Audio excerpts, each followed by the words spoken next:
Good evening. I'd like to call this meeting of the West Jordan City Council to order. I welcome you all here this evening. We have Councilmember Jacob, Councilmember Worthen, Councilmember Green, Councilmember Whitelock, Councilmember Bloom, Councilmember Pack, and Councilmember McConaughey, and several members of staff, and the mayor's roaming around somewhere. So we welcome you tonight. We are going to begin with the Pledge of Allegiance, and Mr. Lewis was kind of like in the military. He volunteered that way, kind of. Mr. Mark Lewis, please come forward.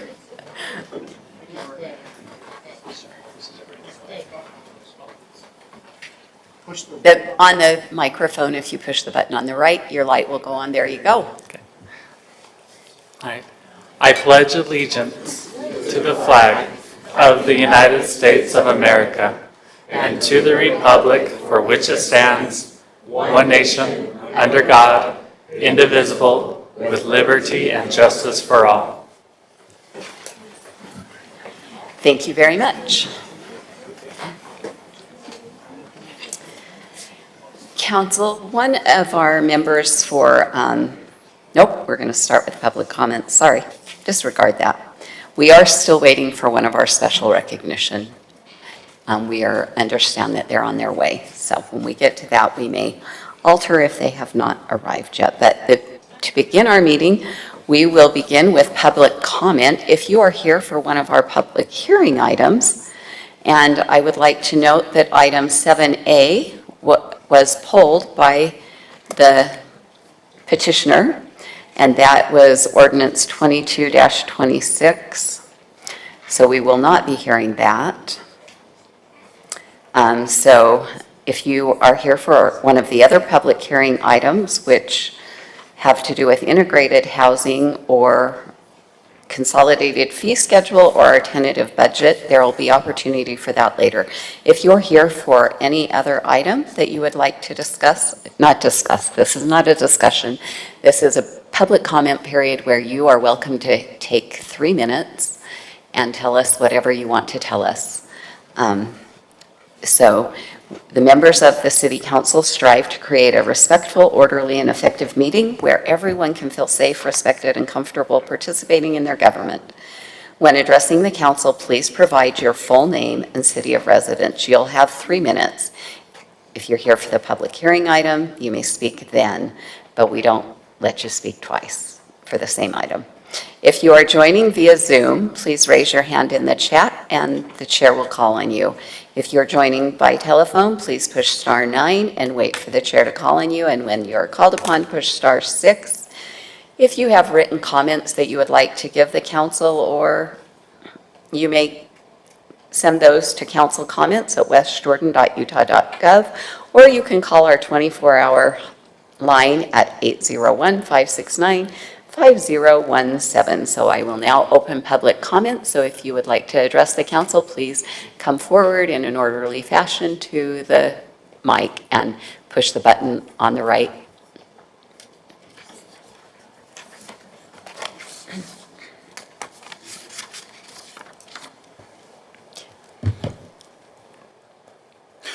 Good afternoon, council and members. Mayor as well, thank you. My name is Mike Tyler. I'm actually living in Taylorsville, but I do a lot of work here in West Jordan. And I'm actually speaking on behalf of other citizens of the city here in regards to the policing increase of the per monthly and for the year of the $20, et cetera. There's a few things that have come up when we're looking at it. First of all, if we need to actually have increases, maybe what we need to consider as a city, that the police officers who live here can take their cars home, is that those that don't reside here, then they need to leave their cars here, because according to Utah State Code 7792, it doesn't do them any good to take their cars out of the city area either. Also, if we're looking at the costs as well, then we need to also address the permits for rentals. For those people who get rentals, they're actually allowed, or they're asked to have a permit, and they're charged a fee for that permit because it increases the policing. And I've had this discussion with the mayor as well as with the detective of the city of West Jordan as well, regarding what really is the policing of West Jordan's duties. Now, their policing is to actually fight crime. And I'm speaking from a personal incident of which I was personally involved, that my friend, his home was damaged to the tune of $80,000, and the mayor is aware of this situation. And the detectives that my friend had been involved with asked him just to fill out the form online versus coming to his home and actually doing their job. Secondly, we were involved in a situation of too many police officers because the city had gotten a grant for 5600 West. 13 officers were called out to do a sting operation to write tickets. And so what that says to the city, citizens of the city, is that crime doesn't pay, but tickets do. So what I'm saying is when we look at the of that increase, maybe we need to think about other things as well. And that, like I said, is being that those who do not reside in the city leave the police officer's car here. I was also told that with mortgage companies, most police officers are given a stipend to move into areas as well. So they don't really need to have their vehicles in those outside areas. But those who do reside, yes, go ahead and take your cars and help to fight crime in our area as well. Now, this doesn't just go for West Jordan. I make all cities accountable. My mission is to go and speak to all municipalities to make sure that we have confidence in our municipalities and our local governments, because what happens here goes nationwide. And so I appreciate your time tonight. Thank you. Thank you. Is there anyone else that wishes to address the council?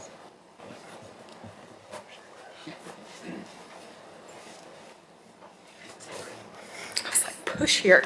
My name is Carly Lewis and I live here in West Jordan.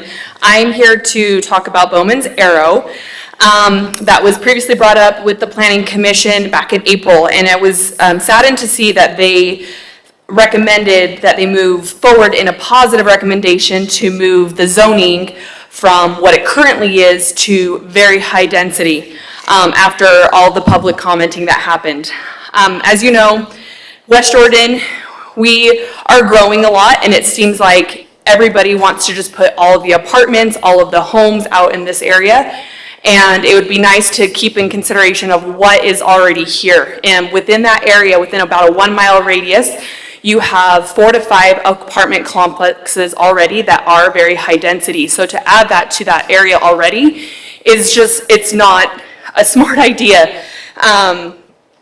We're talking, it's adding to the school issues that we're going to be overcrowding. It's going to be adding to the transportation crowding that's already an issue that I'm sure you're aware of over there on 7800 and Mountain View corridor. In their notes that they had previously noted, they said that there will be no negative impact created to the neighborhood or the city because of this change, and I highly disagree with that. There would absolutely be negative impact on our community.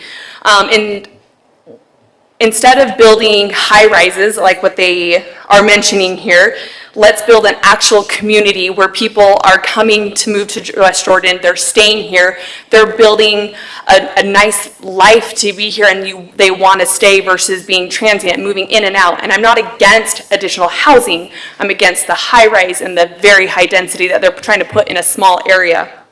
They're also trying to claim that or take away commercial that's already zoned for that area. And why would we want to take away commercial for our city? Wouldn't we want to bring revenue into our city and help with the property taxes for our homeowners when renters are not paying property taxes?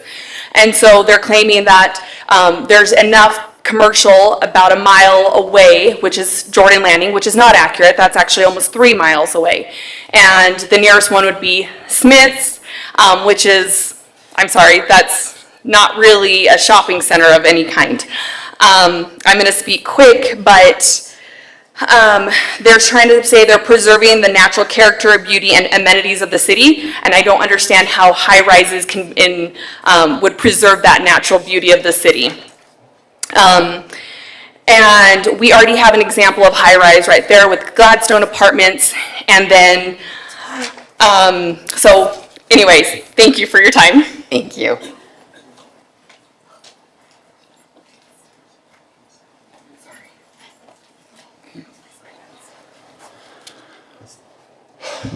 Excuse me, I biked here. Heart rate's still coming down.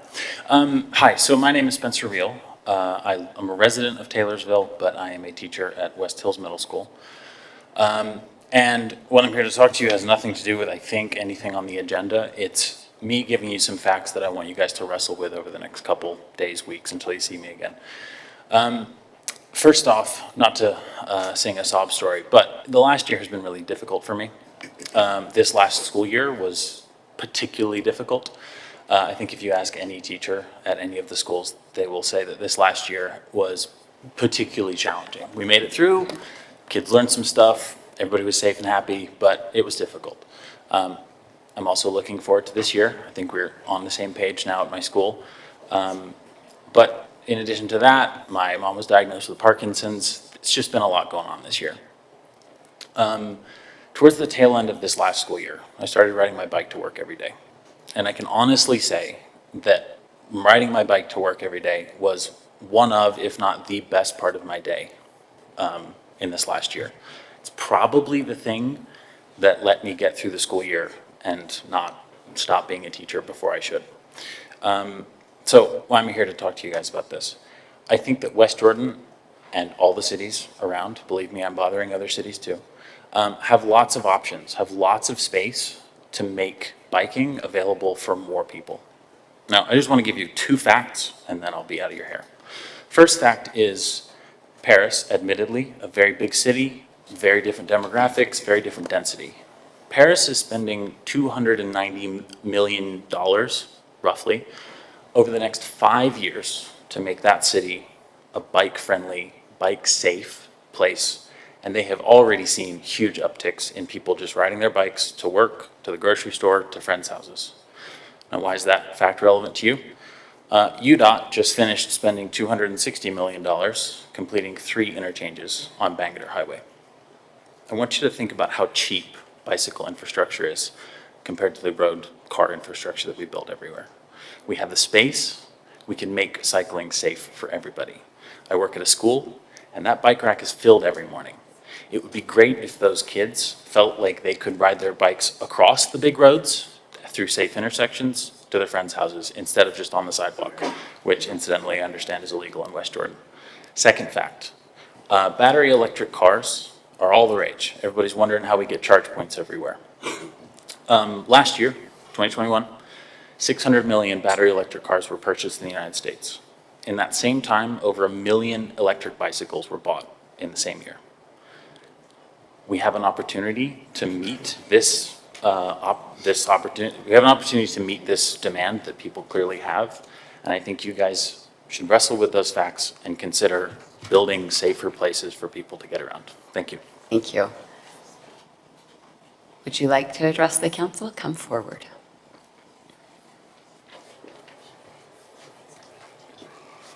Hi, my name is Ken Wilhite. I live in Lone View, and I'd like to address the Bowman's Arrow topic, which will be new business.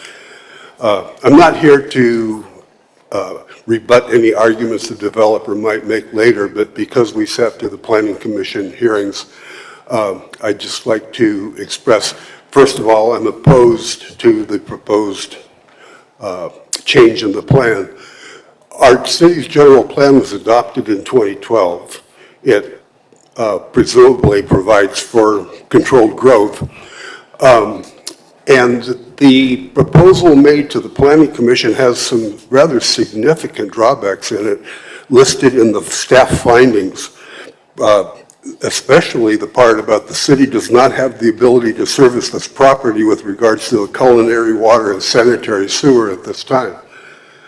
What I'm asking the City Council is when you consider this for a future discussion, for contemplation by the Council, that you read these findings carefully and be very much on guard for promises made by the developer. And ask yourself, who would this planning change benefit? I don't see it benefiting the residents of the area immediately surrounding Bowman's Arrow. In fact, there's already considerable high-density housing going in, and it's creating a traffic mess on 7800. They might argue about the property tax base being greater from high density as opposed to single-family residences. That you have to offset against the cost of providing the water and the sewer and the sanitary. And in short, it's hard to see what this planning change, who that would benefit, other than the developers who stands to make more money by building high-rise, high-density housing. And that's where I'll stop at this point and can make more comments after we hear the developer's proposal. Thank you for your consideration. Thank you. Is there anyone else that wishes to address the council this evening?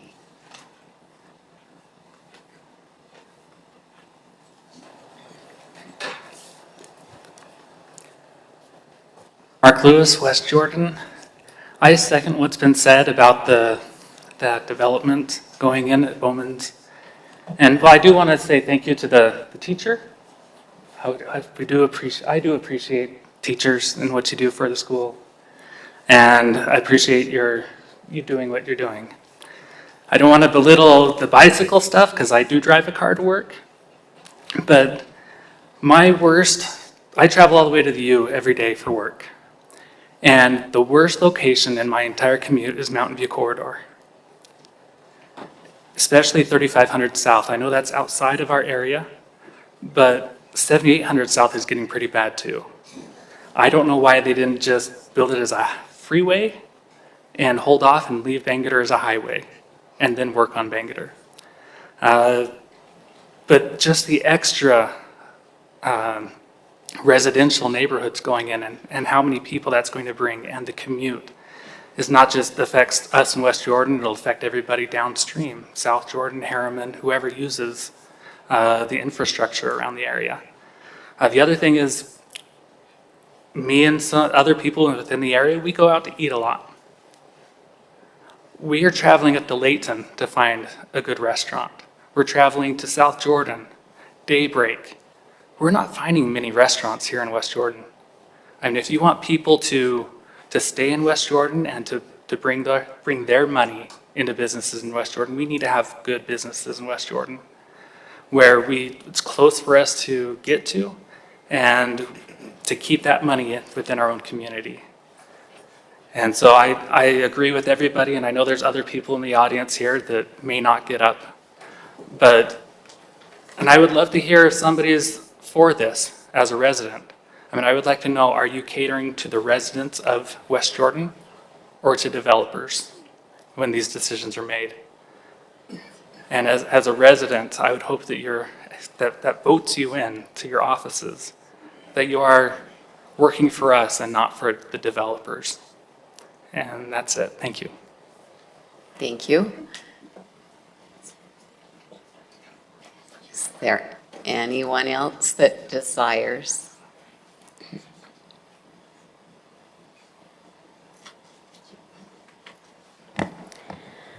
My name is Jemima Vasquez. I am in West Jordan, and I'm also here to, just kind of voice off what everyone else has said about the Bowman Arrow development. I am a teacher as well, and one of my concerns is Fox Hollow was one of the last schools from the Jordan district to move away from the year-round school, and with very high density population, or the potential to have more growth. I'm concerned about overpopulating the classrooms or going back to that year-round, I mean, it's just stressful as it is. So I would like to see, like Mark was saying, also more businesses that can bring the revenue into the city rather than us going out to give our money to other cities, If we want to build a community that stays there for the long run, not those transients that are going to be moving in and out. My husband and me go on walks around the Gladstone apartments, and we've seen from when it started building up, and now it's just gross to walk by that the trailway between the corridor and the Gladstone apartments, full of trash. We have taken a couple of bags and pick stuff up, and then 2 days later, it's just more. So, and it's a lot, from those people that are living at the apartments. So it's concerning that it's not beautifying the city. So that's all I wanted to say. Thank you for your time. Thank you. Is there anyone else, either online or in the audience? Come forward. Trevor Roseberry, West Jordan, to just talking about the aero development. My main concern, I also own a business that I run out in the industrial park too, just up 56th, up 90th. I know over in that area, you get a lot of people over there, even for lunches, there's not many places to choose from. You're getting a lot of industrial building over there, which I'm all for.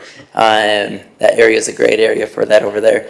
But over on like 56th, 78th, and going all the way over to Bacchus Highway, it's becoming traffic jamming over there. And there's even more houses going. I think I just saw the construction company starting to develop the land over by that new elementary school. I think it's like Antelope Canyon or something like that. So you got another neighborhood that's going in over there. And I know that's several acres over there that's going to be multiple use for housing.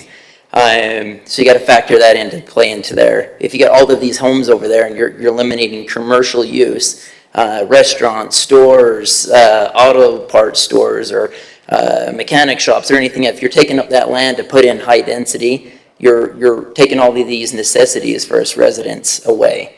I know we are starting to get a few restaurants out in there, but we need more. Get some of those lines over there, and sometimes you're sitting in the drive-through line for half an hour just to get a burger and a fry. There's not much to choose. You go over to Jordan Landing. I know you guys have changed the stuff over at Jordan Landing intersection to get in there a little bit easier, but especially on the weekends, Jordan Landing's just getting jam-packed. We need a lot more necessities for us residents here in the city. And I'm one of them. I'm a huge foodie. I'll drive all over anywhere in Utah. If it's a good place to eat, I'm going to eat it. And the sad thing is, there's not much issues here in West Jordan. There might be Lopez Tacos, but yeah, there's more places that go out of the city. And I would love it if they would bring their restaurants into our city. I would like it to make it more welcoming and appealing for them to bring their businesses into our city. So I just take that into a huge consideration. Thank you. Thank you. Yep, come on up. I'm Dave Ma, there we go. Dave Ma, and I'm also in West Jordan. I'd like to add my voice to this problem at the corridor with that development. That if you really want to know how high-density housing affects the city, just drive further down the corridor, go to Harriman. Okay, that is a horrible, horrible example of how to plan your city, right? I actually lived out that way. Schools became extremely overpopulated, so I really understand what these teachers are talking about. When that rolled in, those schools actually moved down the charts for effectiveness in the state of Utah. Their rankings dropped. I don't want to see that happen in our neighborhoods. I like West Jordan. Thank you. Thank you.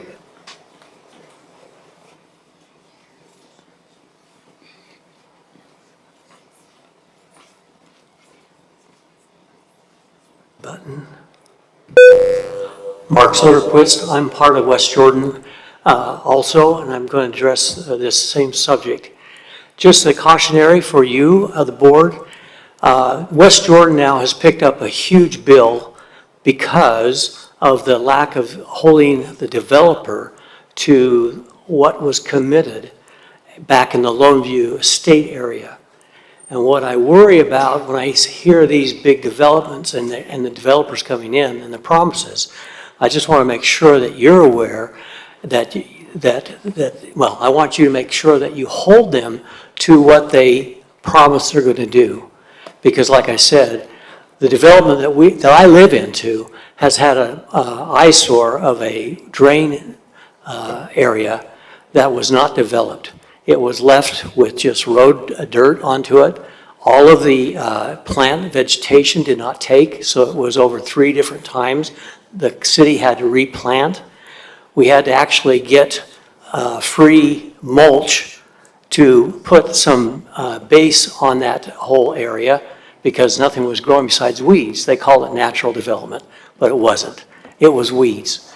And this has really cost us, the taxpayer, a lot of money, and it will continue until we get it right. Just because the bond was released to the developer before the developer really was able to complete or hold him to complete his project. So my concern not only is what has been said, but also if we're hearing a developer, let's make sure that we hold the developer to what they promise and don't let that bond be released until they do. And I do not support high density at all. Thank you. Thank you. Is there anyone else? Come on up.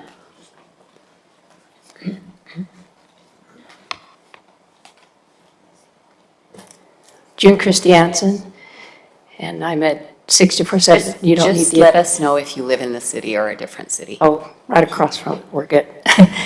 I came to the zoning and planning and listened to their information that they gave and what they wanted to do with the zoning for this area, and they showed maps, and the bulk of that property was shown as very high density. That opens the door for a massive apartment complex. We already have Peterson's Apartments across the road, which is a substantial size development. And now to put that many more, we increase the congestion in the area. Traffic, I'm sure that there'll be work on the roads and whatever, but whether it'll ever mitigate that many people, if that's what they choose to put in there, that's questionable.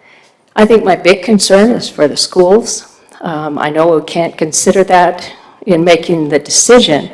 However, you put that many apartments, the burden on the schools with transient students is a horrendous problem for teachers, everything about it. You want to keep good schools, less transiency is absolutely the way to go. I think that doesn't do justice to the nice subdivisions that have been put in around. Yeah, if we have massive apartments across the road from all of those nice homes that are behind the fire station, that's unfair for the residents there. The way the zoning is now, it has a nice mixed use, a little potential for commercial, maybe some nice restaurants, maybe some things that the people would enjoy out there. Not the major mass of people that'll bring more pollution, more crime, transient schools, traffic, noise, everything about that is not what we want to live with. To allow this to go to that kind of density would be unfair to the residents that live in that area, and I think we would look at a lot of people thinking about moving. So I'm very much against it, and I hope that you will consider the residents there first before you go for the high density, the very high density. Thank you. Thank you. Yep, come on up.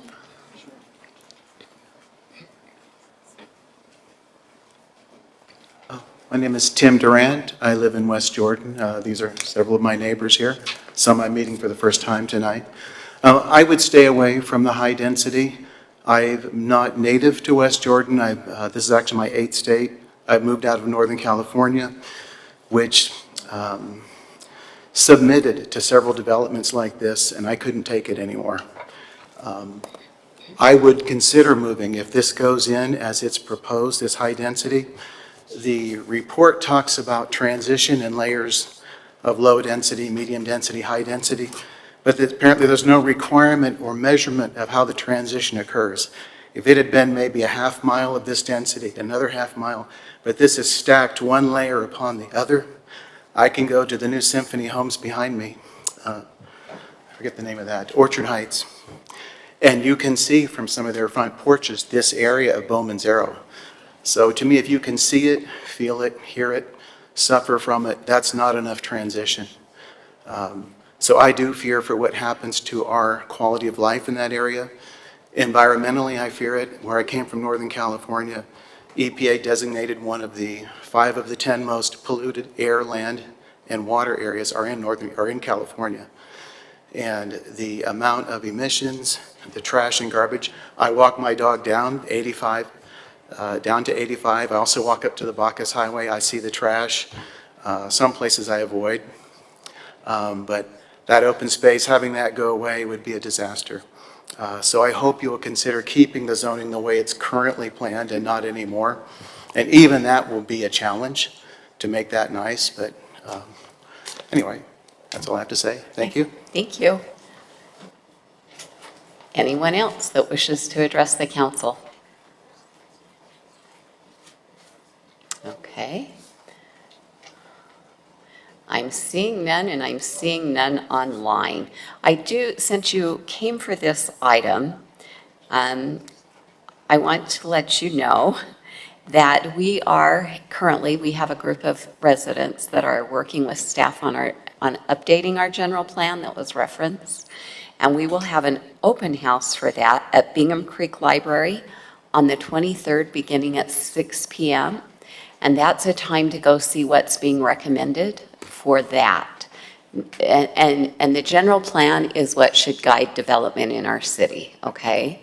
So it sounds like you're interested. That might be a good place for you to also go. And tonight, Bowman's Arrow is on our new business, right? And so it will be on our following agenda, right? So in 2 weeks, we'll be addressing Bowman's Arrow. So tonight, all that it is it's kind of a placeholder on our agenda. New business is kind of a placeholder to say, okay, it's coming up so that we can all prepare. So I thank you for being here and know that those are opportunities to come and give the council your input as well. I don't remember who it was, but one of you, it was the teacher, I think, that said, or June. One of you mentioned that, and you're correct, we can't consider the schools, that you have a different elected body that works on schools, and I encourage you to reach out to them as far as schools and what you'd like to see, because we don't do that here. So thank you for being here. Mr. Anderson has the Reverend, I don't see him at this time. him. Have we got any updates? You can ask for personal privilege. Can I? Yeah, just say I'd like to, I'd like to moment of take- personal privilege. Moment of personal privilege, please. First of all, I'd like to thank the teachers that are here. My mom taught for 31 years, so I grew up in a household with teachers, and there's nothing like you out there. You're angels, you're service workers, you're amazing, and I definitely appreciate you. I understand what teachers go through. You don't work 40 hours a week. You work a lot more than that and dedicated to our kids. And I had a student that just graduated this year, and yes, the last several years on students and teachers, God bless you, honestly. Just so you guys are aware, we are very aware of that area out there, and there is a development with commercial coming with 35 acres of commercial. So it's coming, and we are very aware. I lived out there in the Sycamores myself, and you've got 3 other council members that live out in that area. And I will say, I was going to say this, we have some awesome restaurants, you guys. Just do a little more looking. We got some kick-ass, I said that, restaurants in the city. You could go every day of the week and find a really good restaurant to try out that's new. At least you'd only hit it twice in 1 year if you did that with the number of restaurants we have. So if you want a list of restaurants, I'm going to put Paul back there, and he could send you a list if you'd like one. But thank you for coming. Really, we do definitely appreciate you coming out and sharing the feedback. We do like to hear it, so thank you. All right, the next item on our agenda is special recognition, and we have A, but that person is not here, so we are going to move to B, consider resolution 22-031, and he is here. Providing advice and consent to appoint Greg Davenport as the Public Utilities Director. Councilmember Pack, has your committee reviewed? Yes, thank you for asking, Chair. We've reviewed the application, and we have no hesitation of the proposed appointment. Great, thank you. Mayor? Thank you. So we have created a new department within our city that you're aware of. And Greg, who has been a long-time resident and a long-time employee here at the city of West Jordan, is the one who will be heading this with your permission. I don't know if he needs much introduction. He is here. Greg, would you stand? All right. And I submit to you Greg Davenport. Thank you.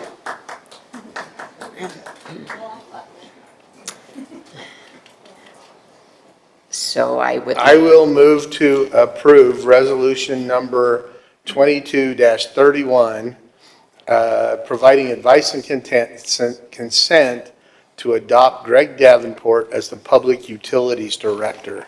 I'll second. We have a motion by Councilmember Green, a second by Councilmember Worthen.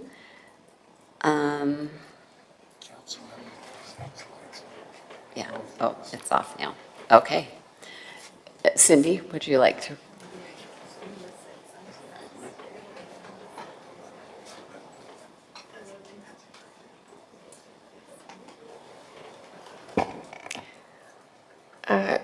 Councilmember McConaughey, Aye.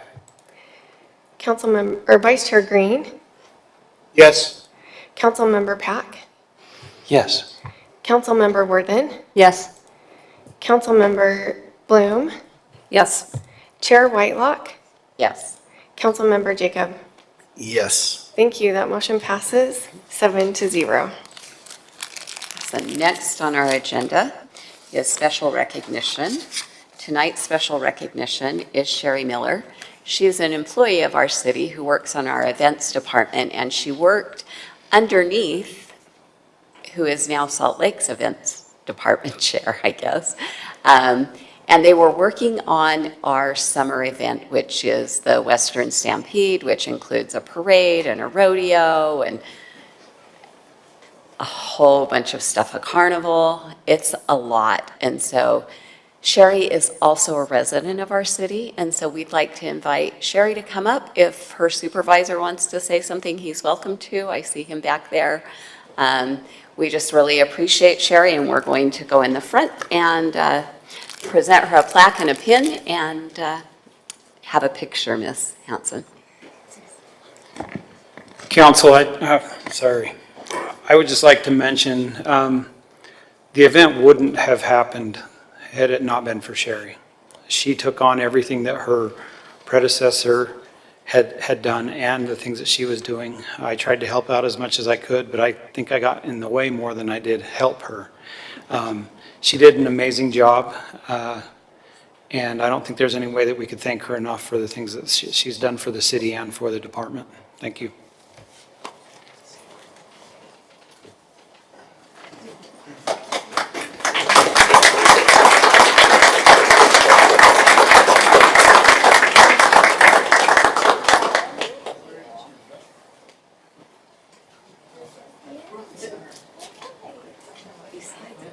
First time I'm not, well, I'll probably still be the short if I stand on my toes, I won't get short and very. All right, ready? 1, 2, 3. Perfect, thank you. Thank you for everything. Thank you, Sherry. Appreciate it.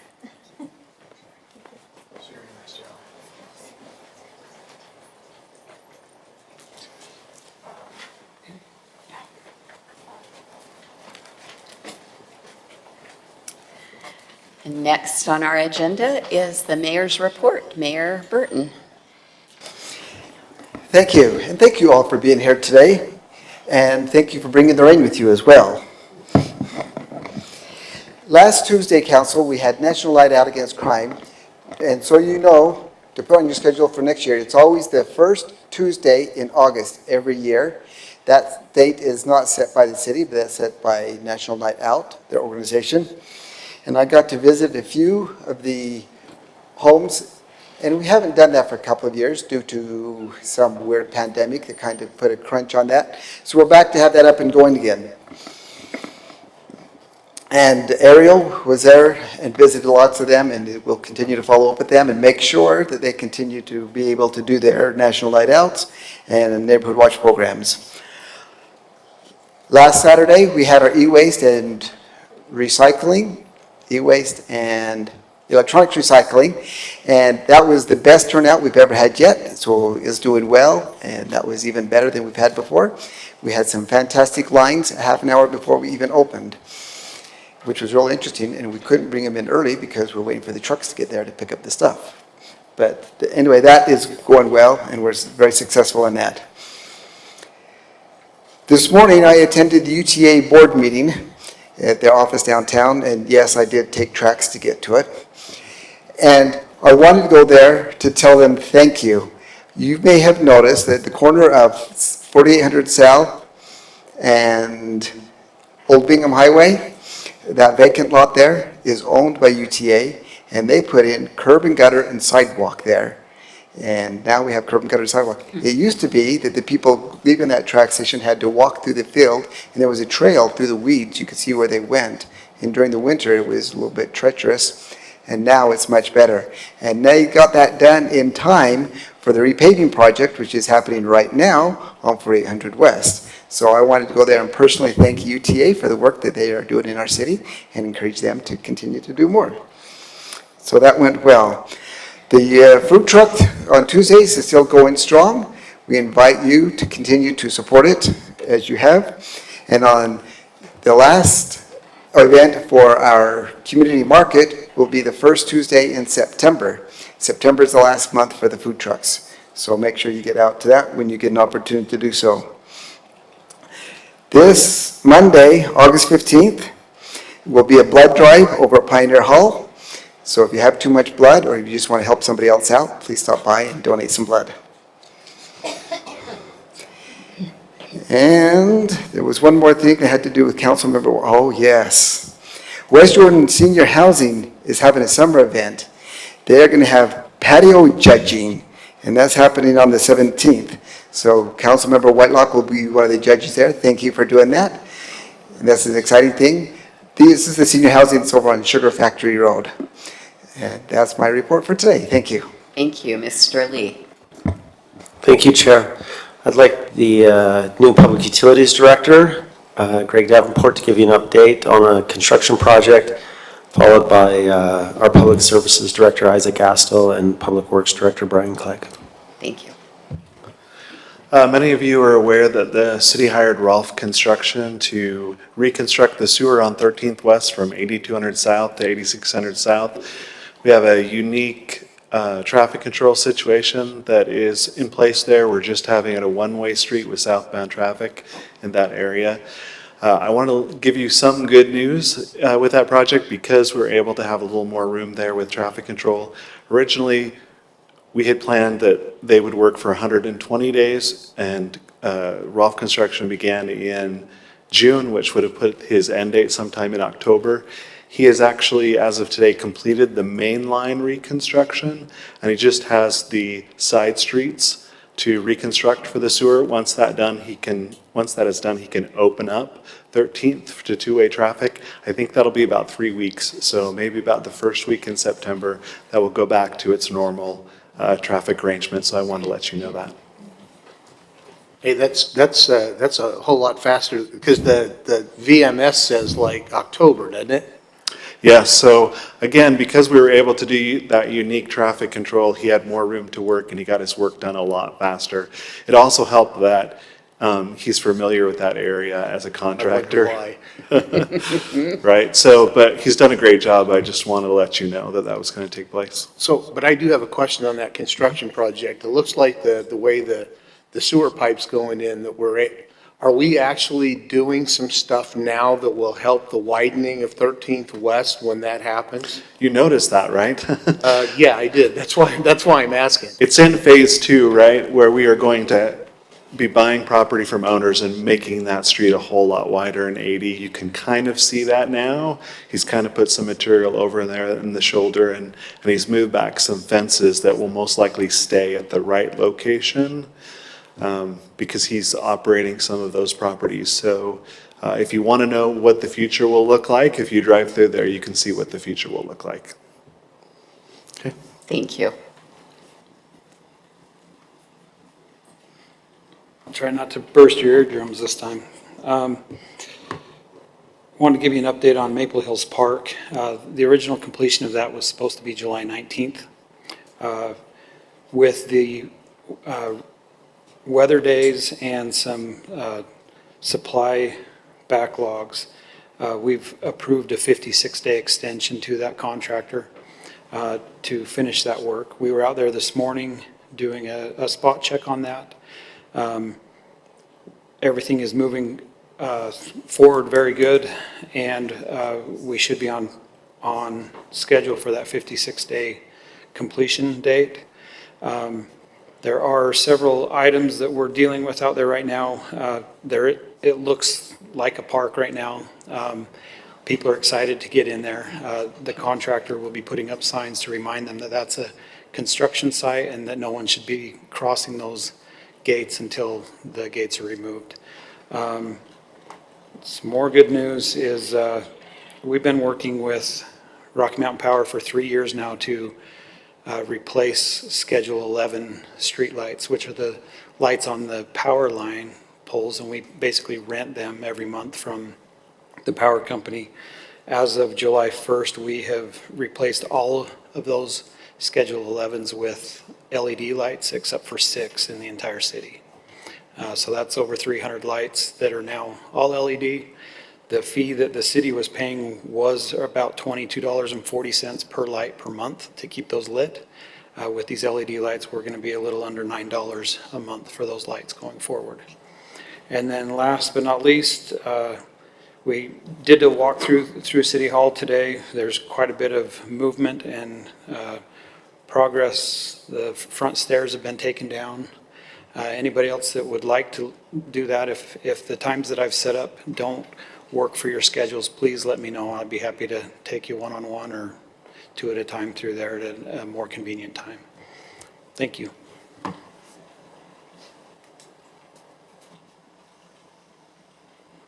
Thanks, Council Chair and Council. I just wanted to give a quick update on the New Bingham Highway Detention Basin. A few of you toured that a couple months ago.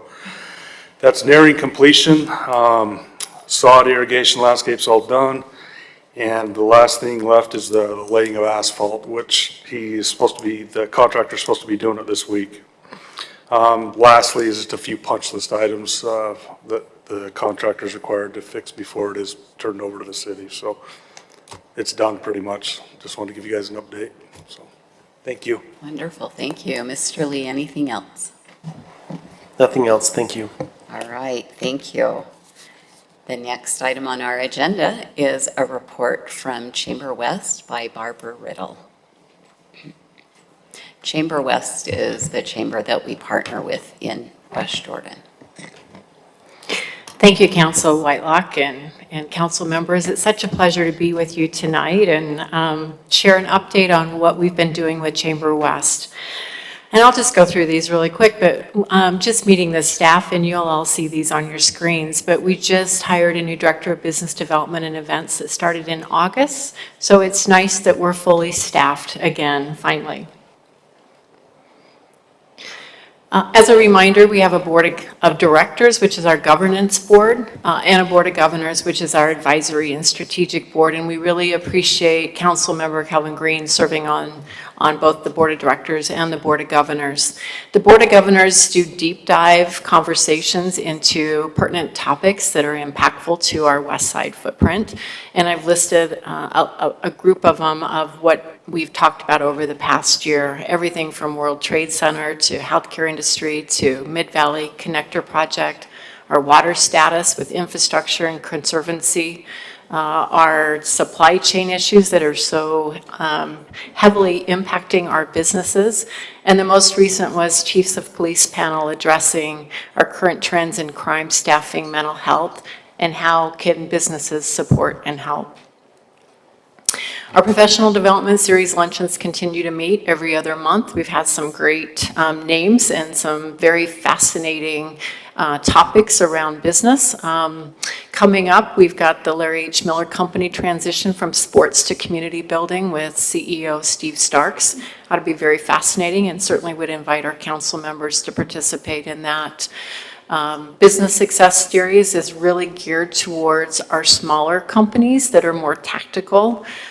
So how do you do marketing most effectively? How do you go after workforce and retention is really an important conversation right now. It's not even attracting, it's how do you retain? And then, of course, funding is very important. I'm pushing the button, Alan. And pushing it again. Okay, there we go. Leadership Institute program continues to grow, and I am delighted to say for the first time it sold out a month in advance. And this is a great program that really is a way to fast track up and current leaders and future leaders in businesses into our community. It's a 10-month program. It's 1 day a month for each of those, and they're all focused on specific things around leadership in business, and you can see the list of all of those topics. But this is a life-changing event, a program for many business leaders. They walk away enriched, and what I love too is we have a piece on civic policy as well as legislative policy, and so many walk away and go, I had no idea. And perhaps down the road we'll see even more folks that are interested in city government, which is good for all of us. Okay, I pushed that button way too fast. Legislative Affairs Committee, and I know you all love policy and politics, and this is where the Chamber really does a deep dive. This group meets every month in the off-season between April and October, or in December, to deep dive on issues impacting business as they educate themselves to be prepared during the legislative session to react quickly.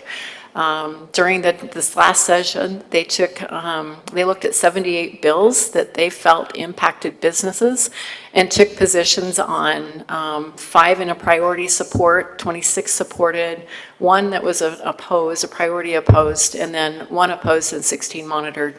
One of the things that I do want to highlight is we heard from some of our businesses about catalytic theft and the impact on business and the impact on people that live in the community, our employees, as well as our customers to business. And so we worked in conjunction with our 4 different communities' police departments and created language and worked with a couple of our legislators.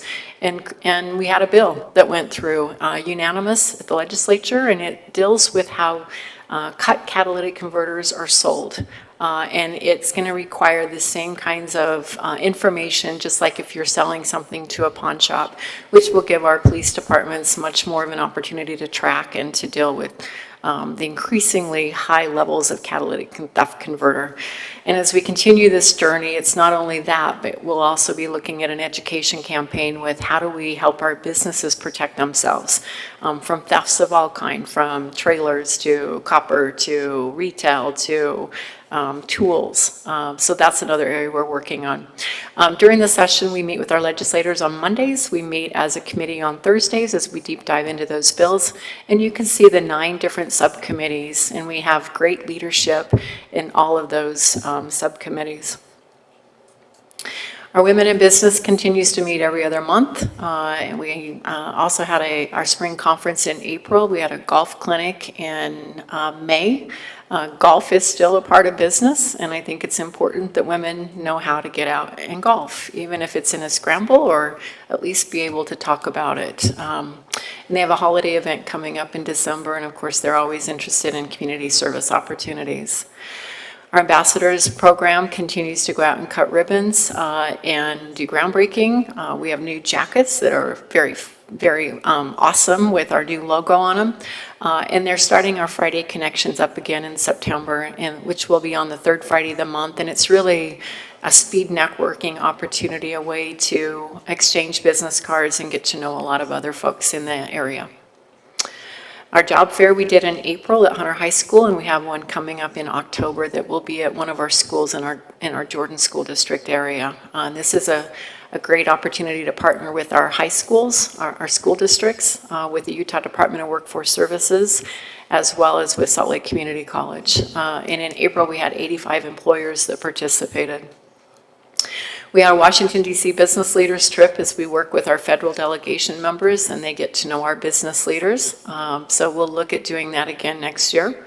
And our West Region Tourism is a new program. We partnered with Visit Salt Lake. They have a contract with Salt Lake County to promote tourism, conventions and meetings in our whole entire Salt Lake County footprint. And they're now joining with us to help focus even more on the west side to bring more of that business into the west. People that come to our community, they spend their money, they dine in our restaurants, they shop in our stores, and then they go home. So we don't have to worry about congestion and roads and all of that long-term. So that's been really awesome. And of course, we have a committee that's working as well as all of our hospitality industry organizations work together. Of course, we have to have a little bit of fun in addition to all the hard work that we've talked about. And we have an annual awards gala this year of 400 attendees. 5 different award categories. And for those of you that joined us, we really appreciated that and we'll look forward to seeing you next year. Our annual golf classic was in June. We sold out with our golfers and another great event and an opportunity to get out and to network and to work side by side. Our fall conference is coming up on November 9th. Really encourage all of you to look at that. We'll have 2 breakouts. One is an economist. The other is an author with Franklin Covey. We have 6 different breakout sessions, and they deal with all kinds of really strong pertinent issues as it relates to business. So that's coming up. And of course, a panel discussion with our mayors. Mayor, I need to talk to you about that. And then business representation and special programs. We serve on boards. We work with our federal delegation members if they want to get out into our community. And of course, we participate in other meetings around the area in representing this footprint. Our basic benefits and information, just as it's a lot that we offer to our basic members as we help them in their businesses.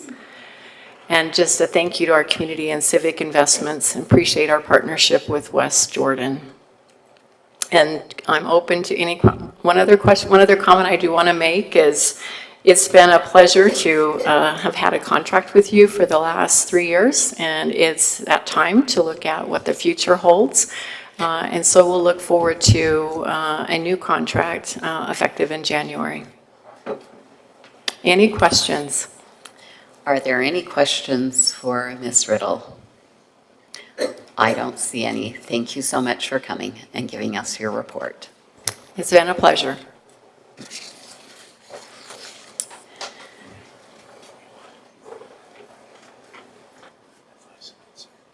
not here. The Reverend still is not I don't see him. It may be beneficial if you would like to postpone that to the next meeting or just kind of hold and we'll see. But I've texted a couple people I've not heard back. Okay, we'll just. If you want to do it without him, we'll invite him next time and you can meet him then if you prefer, whatever you choose. Either way is fine. Council, I don't have a strong opinion either way. Does anyone have a strong opinion? Do you want to hold off on doing the resolution, or shall we do it tonight? Yeah, I'd like to wait until he's here. Okay, it sounds like we're going to wait till next meeting for that. Chair, is the committee meeting before council meets next? Mayor, is there a committee meeting before the council meets again? I don't think so. There was one tonight during this meeting. And generally they have, what is it, Tommy? Diversity Committee, when do they meet? The first Wednesday of the month. The first Wednesday, so the answer is yes. If I understood the mayor, the next meeting is the first Wednesday in September. And so there would be time on the 24th of August to. That's right, you meet twice a month. Yes, we do. Okay, we will wait until our next meeting then. So we will move on. As you can see on the screen, Welby West, as I mentioned prior, the developer, the petitioner, Todd Ambry, pulled this from our agenda. So if you're following this item, if you're online, you're following this item, just keep watching our agenda items. We don't have any more information than he pulled it. Oh, apparently. Sherry, no, not on this item, sorry. Mr. Wall, the attorney, reminded me that you probably need to reschedule that appointment to another meeting by an action of the council. On the appointment Mr. of... Wall, do we need to do that tonight? I'll make a motion to move it to a future agenda. The On the Reverend, agenda, and you're not going to do it, the so you had a motion appointment- to move it to another night. Oh, the appointment? The advice and consent of the Reverend to move that to the meeting on the 24th. Okay, I'd look for a motion to move that to another agenda. Is anyone willing to give me that? Vice Chair Green. Zach, you want to go first? Sure. I move to table Resolution 22-028 to the next regular council meeting. I'll second that. Cindy, can we have a roll call? Councilmember McConaughey. Thank you, Chair. And I could have follow-up to this online, but I'm curious why, when something's put on the agenda, that it doesn't require the vote of the agenda to put it on, it doesn't require the vote of the council to put it on the agenda, why it would require a vote of the council to move it to a different agenda instead of just being done with leadership. If easier, we can discuss it another time and proceed with the vote, but I just want to make sure my question got out there. It was scheduled, and now the council's voting to reschedule it. The rules allow the chair and the vice chair to build the agenda, and any of you to put an item on, but what's it's on, and if you're going to reschedule it, you need to do it by verbal motion. It doesn't need to be a roll call. Okay.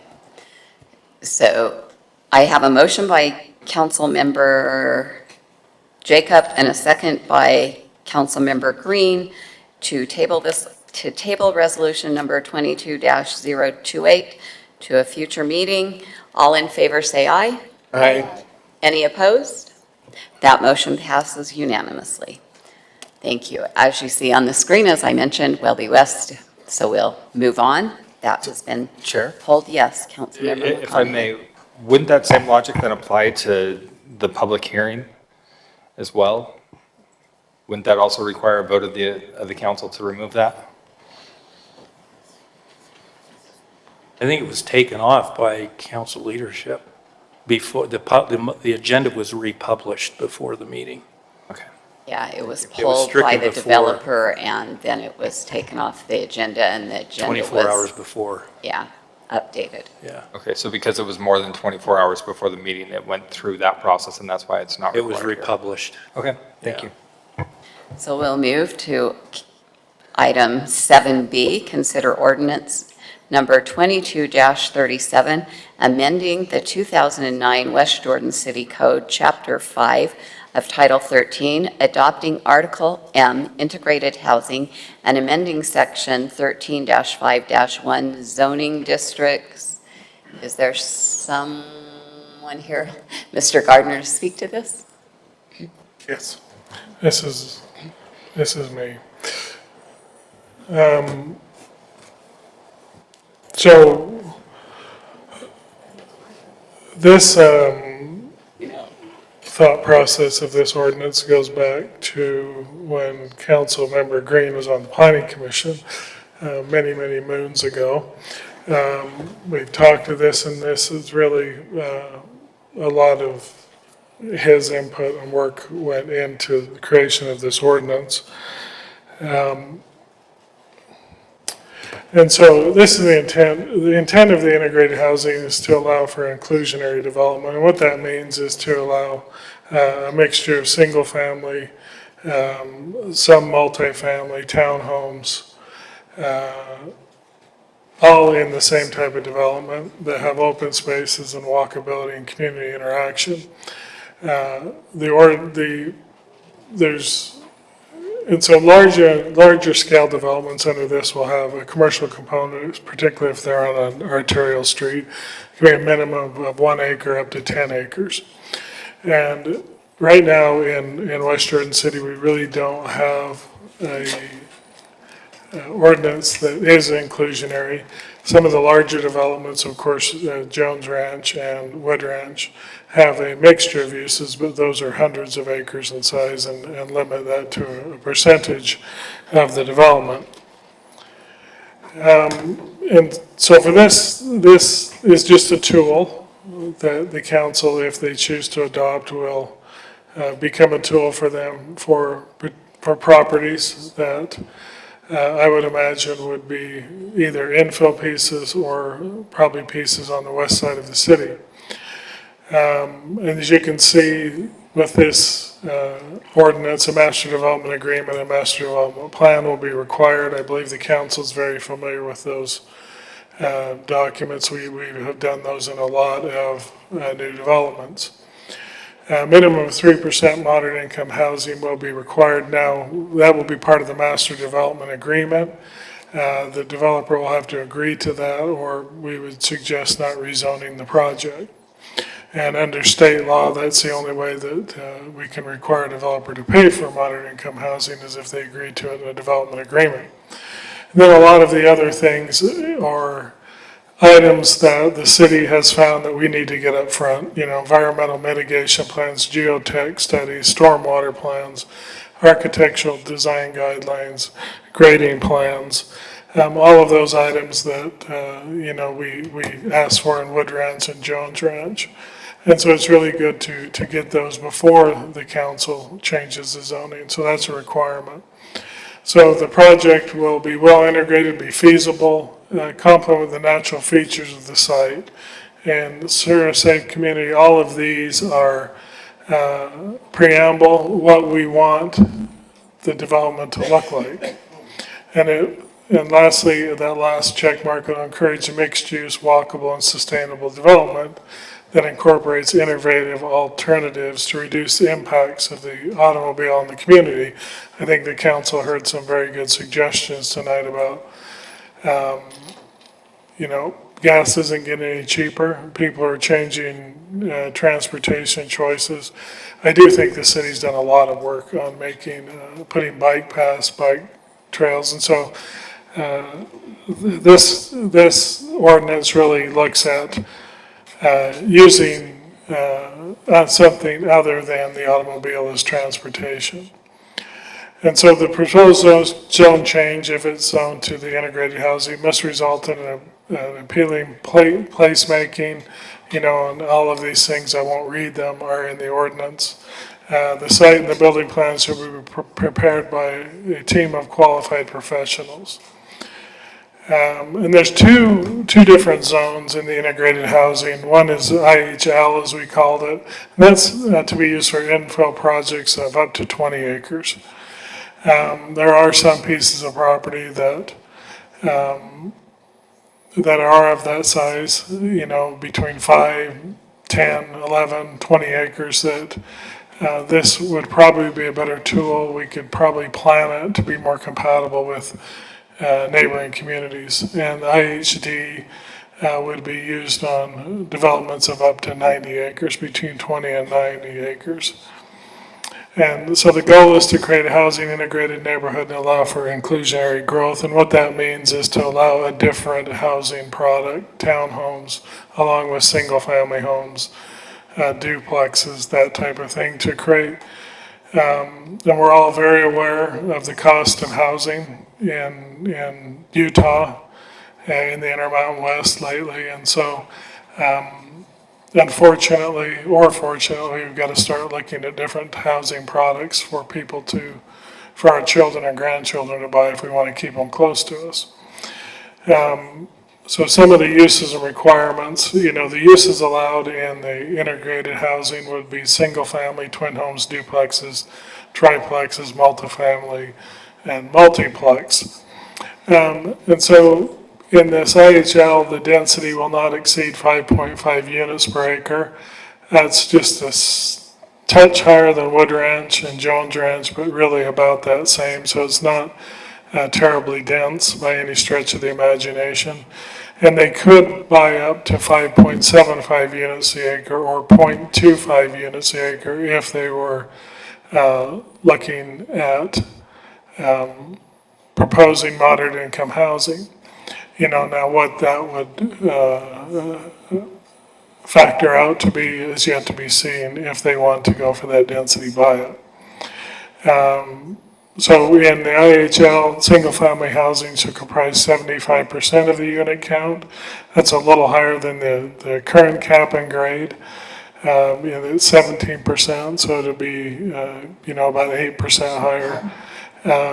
So the lot area and setback will be established by the city council through the master development plan. But it does give the council the opportunity to allow a greater percentage of multifamily twin homes, that type of thing, if there's site-specific consideration, but that's solely at the discretion of the city council. A minimum of 15% of it needs to be open space, and 10% shall be developed as groomed, continuous, permanent park place rather than remnant pieces left here and there. And the remaining 5% can be used for trails or other community amenities as illustrated in the master development plan. The IHD, that's again the 20 to 90 acres, so the gross density would be a little higher, 6.5 units an acre, and they could buy a density buy-up of 1 unit, or up to 7.5 units an acre. So that's up to the council to determine in the master development agreement. With the same density buy-up is available in that if the developer wants to take advantage of it. A single family shall be a minimum of 50% of the development. That's a minimum. Now you've got to remember it's up to the council how much is development by development, but you have to have a minimum of 50%. And if it's along an arterial street, which some of these properties could be, a minimum of 1 acre of the development needs to be in commercial, up to 10 acres. And the type of commercial would be the same as SC1. And so that's neighborhood commercial, not community commercial. So you wouldn't get real intense uses, but you could get, restaurants, of course, convenience stores, that type of things, community markets. A minimum in the IHD, minimum of 20% would be open space with 15% of the continuous park. And in that larger development, a minimum 2,000 square foot clubhouse or community facility would be required. And of course, the setbacks, heights, designs would all be approved with the master development plan. So the council would see that architectural standards will be in the master development plan, and then signs, landscaping, parking, fencing, and screening would all follow the currently adopted code. So do you have any questions for me at this point? Are there any questions for Mr. Gardner from the council? I see none. So I will go ahead and open the public hearing.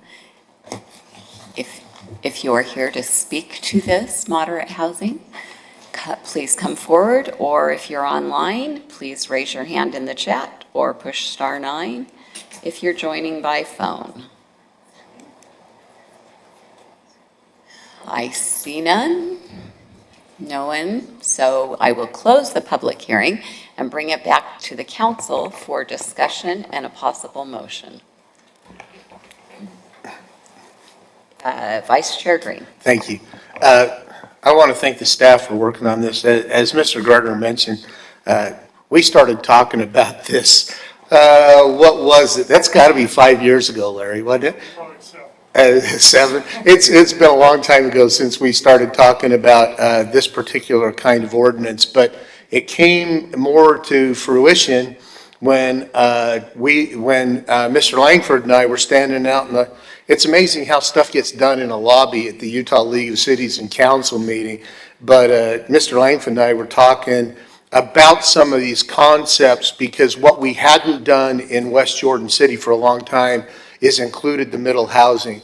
We haven't built townhomes, we haven't built fourplexes, we haven't built any of that. We've built the big massive apartment complexes like the one over by my house, but we haven't included the small ones. And the interesting thing is that I actually have lived in a couple of neighborhoods where I lived in a duplex in the middle of a whole bunch of single-family houses. And it's amazing how that actually worked as a neighborhood.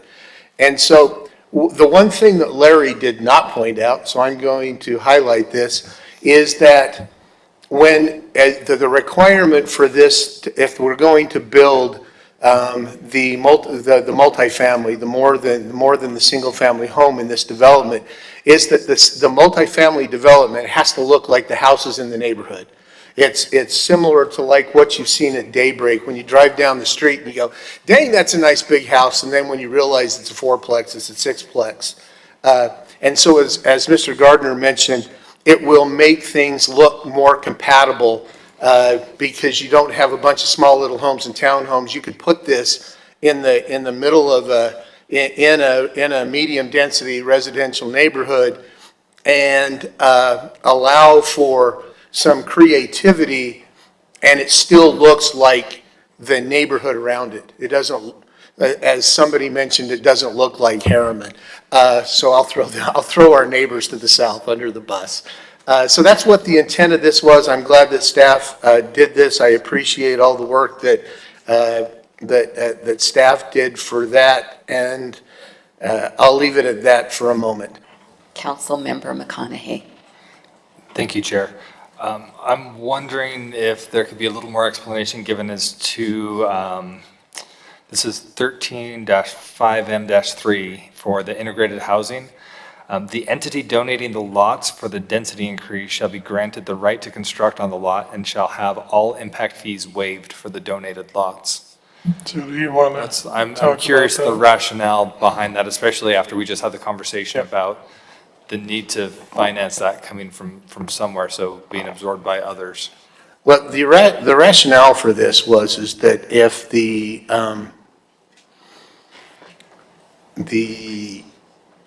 developer was going to donate a lot for the community housing, that what the city could do would be to waive impact fees to keep those three lots. So we're talking about in a 10-acre neighborhood, we're talking 3 houses. So what we're talking about is a limited number of houses that we could waive impact fees to keep that house an affordable house that was donated to the Community Housing Trust.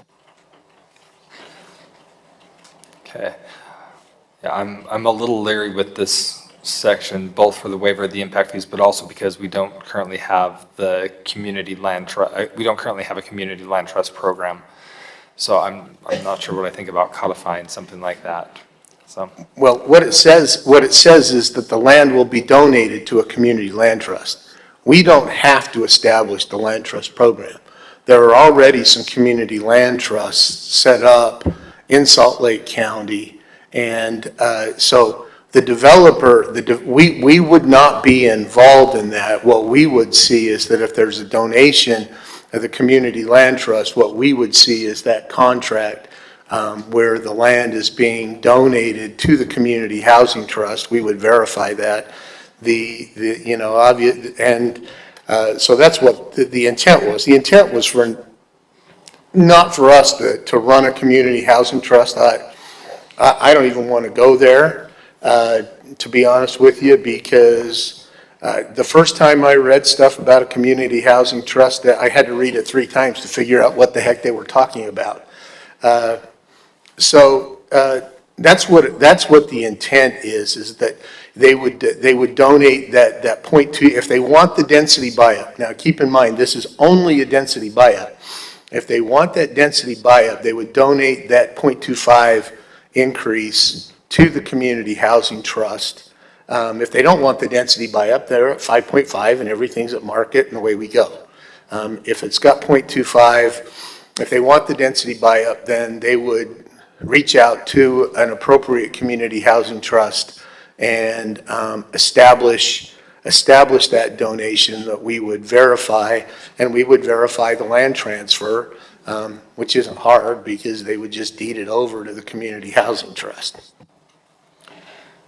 And then last question, Mr. Gardner, do you have a rough estimate of what impact fees for one lot might be that would be waived? Are we talking $50? Are we talking $5,000? Are we talking significantly more? Yeah, if you want So- Mr. Langsford, do you have the answer? Yeah, actually, Tani, in working with the league, recently asked Larry and our building official, Doug Rolfe, to look into that. There's a lot of variables, but on average, for a single-family detached home, the permit plus the impact fees, you're looking at approximately $15,000. So a quick clarification. You said that 15,000 includes the permit. Yes. Is that also intended to be waived with this? No, just the impact fees. So So how much of that 15,000 is permit? the permit's about $3,000 of that. Okay, so about 12 grand. Thank you. Mr. Wall? I just want to clarify something for the record, if I could, Chair. We don't waive impact fees. They would be recognized as an in-kind offset. The law does not allow you to waive impact fees. You have to have some sort of consideration that's recognized as part of that. So the concepts you're talking about is okay, but it's not good to use the word waiver because that's illegal. I wonder why it's still in here then. Because that's what it reads, so probably needs to go back to legal. We need to clean that up. What's the better word? It's an offset. It's The quid pro offset is quo. required to be paid by the general fund too. There's not like a way for it not to be paid to the impact fee fund. So in essence, the general fund would have to contribute that same money to whatever the impact fee fund is. So if there were water impact fees for a specific use, the general fund would have to contribute that money to the water impact fee fund. So why does the legislature want us to waive impact fees? That's what they're talking about, is they want us to waive impact fees. They want the city to pay for them.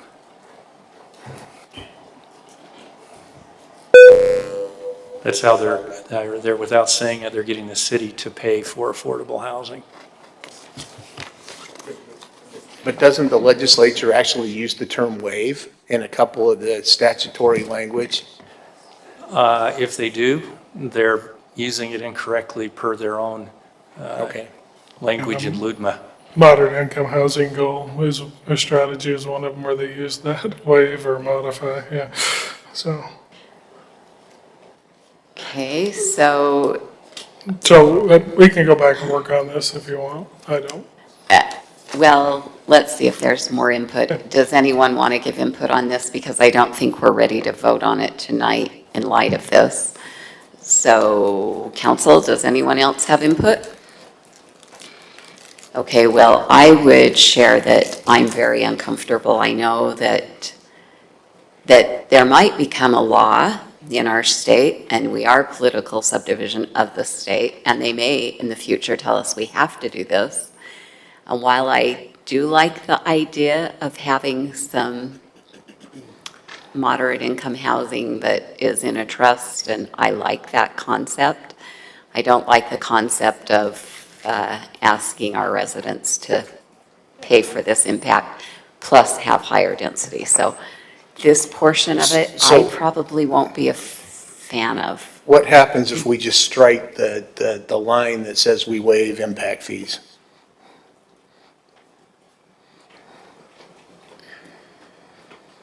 And then if the legislature does something with impact fees or something else, then we can revisit it, but we can just strike the line that says waive impact fees and approve this and move on. And I'd be open to that.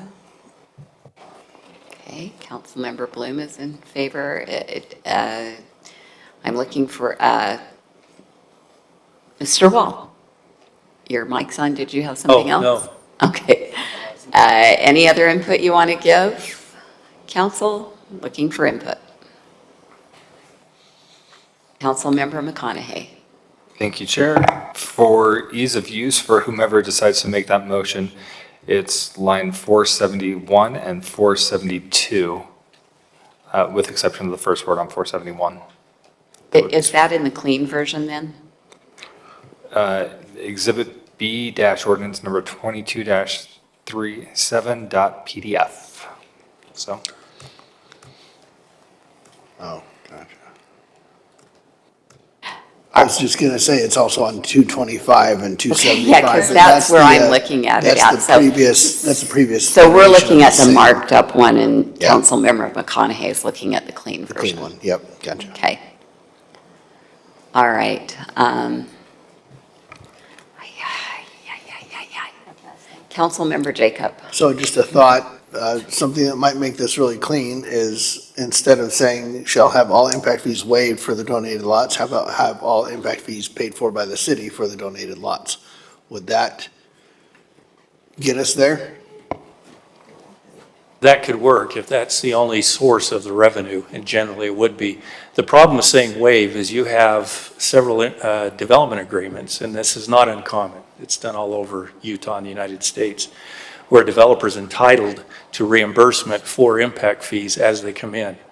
And you can't simply waive them because now you're hurting the developer's revenue stream that you've committed to in reimbursing him. So it can't be a waiver, it has to be paid by someone or something, by some entity. So yeah, if the city is the one that's going to do it, that would work. I wouldn't I'm be not in quite sure favor that of there's that. another way they'd be paid if it weren't taken from the general fund or otherwise subsidized. Councilmember McConaughey. Thank you, Chair. I'd be able to support this if those two lines were removed. If it was modified to suggest that the city would pay for it, I would also want to see an exception or a qualifier saying that the city may choose to pay for that if there's funding in the current budget that's been approved by the council, something like that.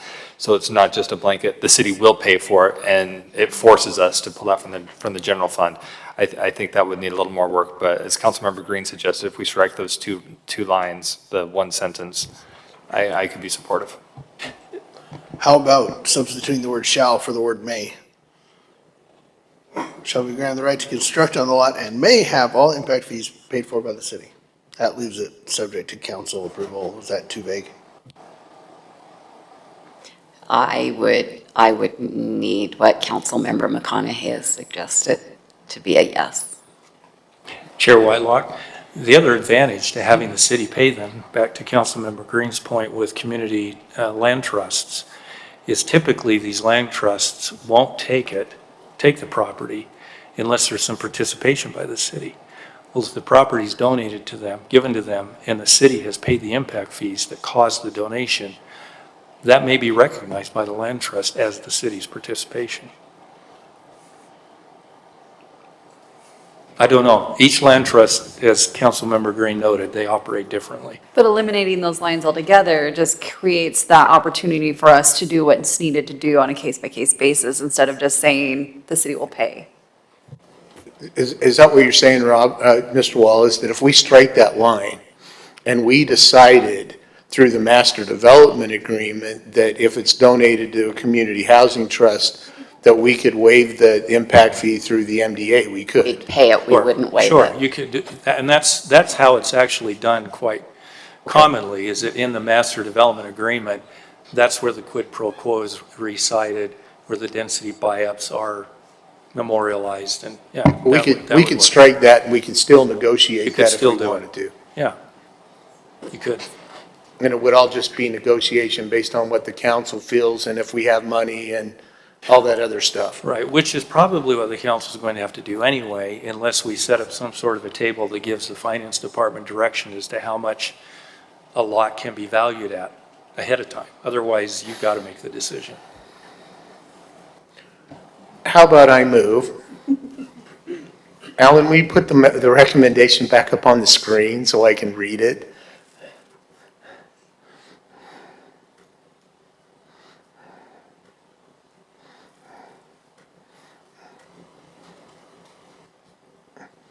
I move to approve ordinance 22-37, amending the 2009 West Jordan City Code, Chapter 5 of Title 13, adopting Article M, integrated housing, and amending Section 13-5-1 zoning districts. And so Cindy, you can just copy and paste that. Then I'm slowing down and striking the words from line 471 and 472, that the city may waive the impact fees. And 521 and 522? Yes, it's in two places. So on my marked up, it's on line 224 and 225. And 224 and 225. Same Yes, thing. and then That's it's also the on markup, line so- 274 and 275. So, okay, just so I understand. That's all. That would, as Councilmember Bloom points out, that would then give you the option, maybe you wouldn't want to have a quid pro quo. You may want them to pay the impact fees anyway, given the unique elements of a given transaction, a particular development. All right, do we have the motion ready, Cindy? I don't think we have the right references yet. Do we have a second yet? I'm waiting to see if you've got the I motion so have that the they know if motion. they Do want a you- second. Can you see the motion on your screen? Councilmember Bloom.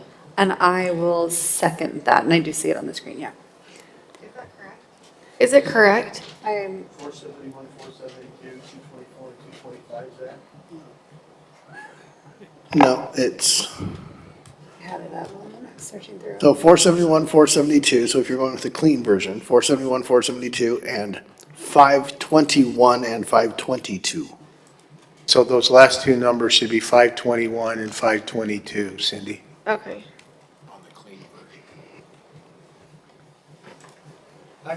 I love that we can put that motion on our tablets and we can see it. So thank you. But that motion now looks accurate. Okay. All right, we have a motion by Councilmember Green and a second by Councilmember Bloom. Ms. Quick, are you ready for a roll call vote? Yes, thank you. Vice Chair Green? Yes. Councilmember Worthen? Yes. Councilmember Bloom? Yes. Councilmember Jacob? Yes. Chair Whitelock? Yes. Councilmember McConaughey? Aye. Councilmember Pack? Yes. Thank you. That motion passes 7-0. Thank you. Next on our agenda is a public hearing and consideration of ordinance 22-27, amending the Consolidated Fee Schedule. Ms. Steck.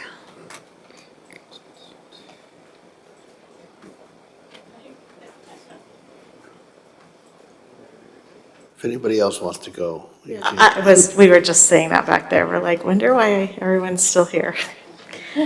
Well, hey, you're not welcome. Don't Not get that me you don't wrong. want to be here, but Ms. Steck, just one moment, please.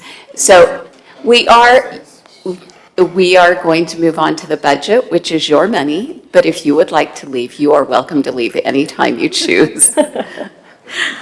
Go ahead, Ms. Steck. thank you. Thank you for being here. It's not typical that we have an audience for the budget. That's We enjoy it. It's great. Tonight, we're bringing to you ordinance 2227. There was one fee correction that we needed to make when we typed the consolidated fee schedule that we presented to you previously. We adopted an excavation permit fee of 0 cents, so it's 39 cents per square foot now, so that's a correction.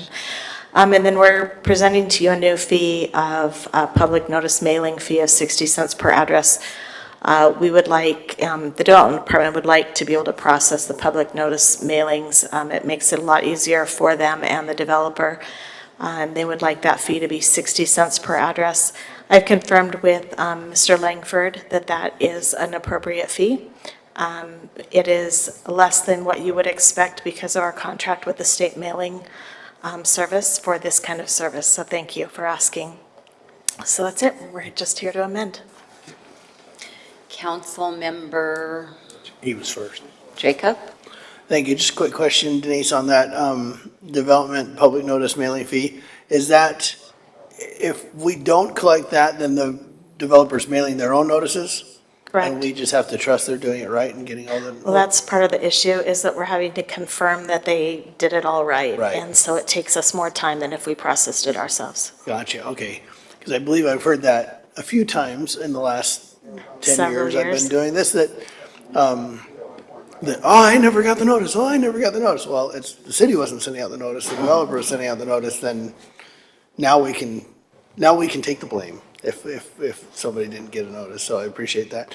I just wanted to clarify that we're not asking the developer to pay something that they weren't already footing the bill for. This, exactly, and this is probably less than it costs them for processing as well. So my question is, because the mayor and I talked about this a long time ago in a Galaxy, this was like 2 years ago. Are we able to pull the addresses from our GIS system? Is that what we're doing? And we're not requiring them to go down to the county auditor's office and get the, or recorder's office and get the list? We're pulling the list from our GIS and doing it ourselves? We're double checking, and Julie is very, very thorough.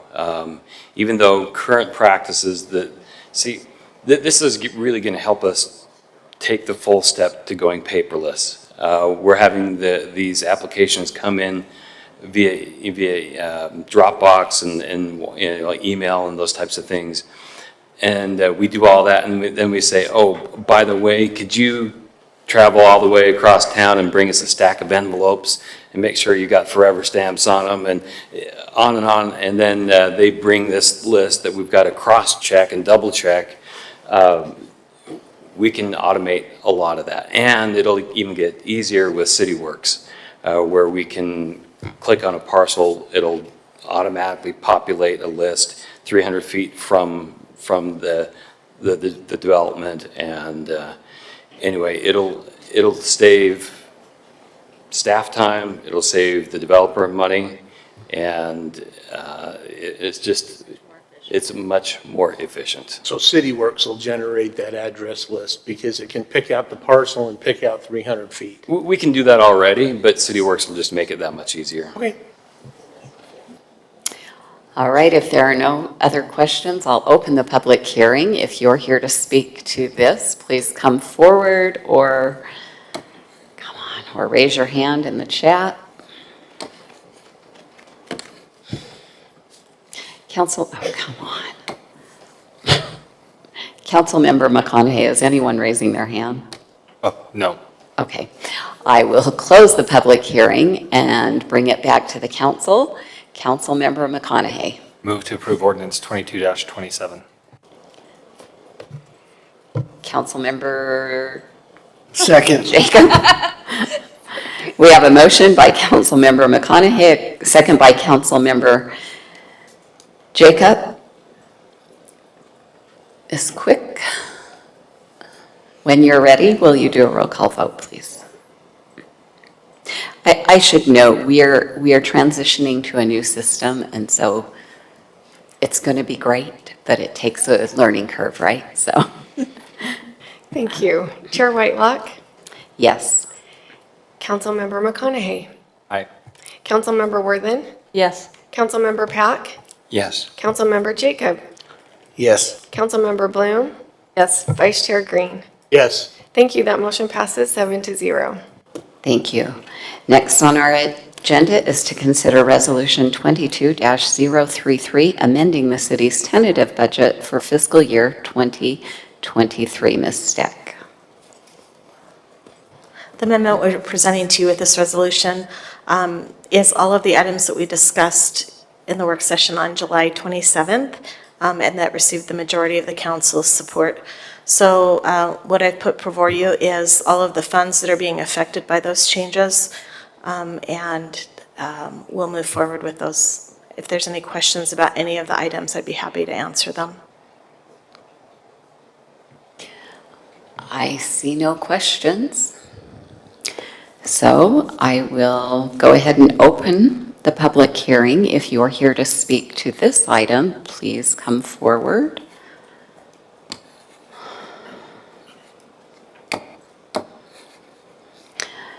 Between my hand and my mouse, I again can't see. Councilmember McConaughey, is there anyone? No, there's not. There are 3 staff members. Thank you. Okay, I will close the public hearing and bring it back to the council for a possible motion. Councilmember McConaughey? Move to approve Resolution 22-033. Vice Chair Green? I just wanted to ask a question. I know we brought this up 2 weeks ago, but I had a pass. We have a motion on the table. Okay, I'm not going to second. I wanted to have a discussion to this, so. Okay. I'll second. We have a motion by Councilmember McConaughey, a second by Councilmember Worthen. Now we'll be open for discussion. I know I brought this up a couple of weeks ago, and I had a wild idea. I am wondering if the council, so we can reduce the property tax increase. We have $100,000 set aside for a federal lobbyist. I am wondering what the council's appetite would be that for this year, we pull the $100,000 off the budget and we use one-time funds from the reserve to pay for that. Then we can get a chance to see how the lobbyists work. And then next year, if we want to continue with the ongoing funding, we would. I was just wondering if somebody's got any thoughts on that. I had that idea and I just thought I'd bring it up. Okay, thoughts on Vice Chair Green's? I'm not opposed to that, but for someone like a lobbyist federally to get the millions of dollars that we want, it's an ongoing thing, not just a one-year thing. That would be my only concern. I'd be concerned about if people understood how their job was being funded, if they would even apply, that would be a little. It's a contract. Lobbyists are contracts. So we give them a one-year contract and.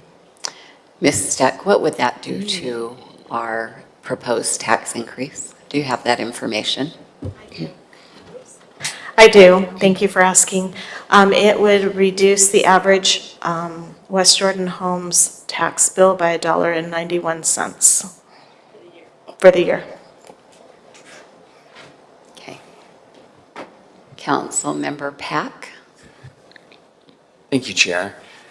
I appreciate the brainstorming. I would be more inclined to think that, especially with lobbying relationships, that, as has been mentioned, would take a longer period of time to see the bell curve go up. It could take longer than a year. It just, in my experience in either fundraising, grant writing, lobbying, trying to establish relationships of trust over a long period of time.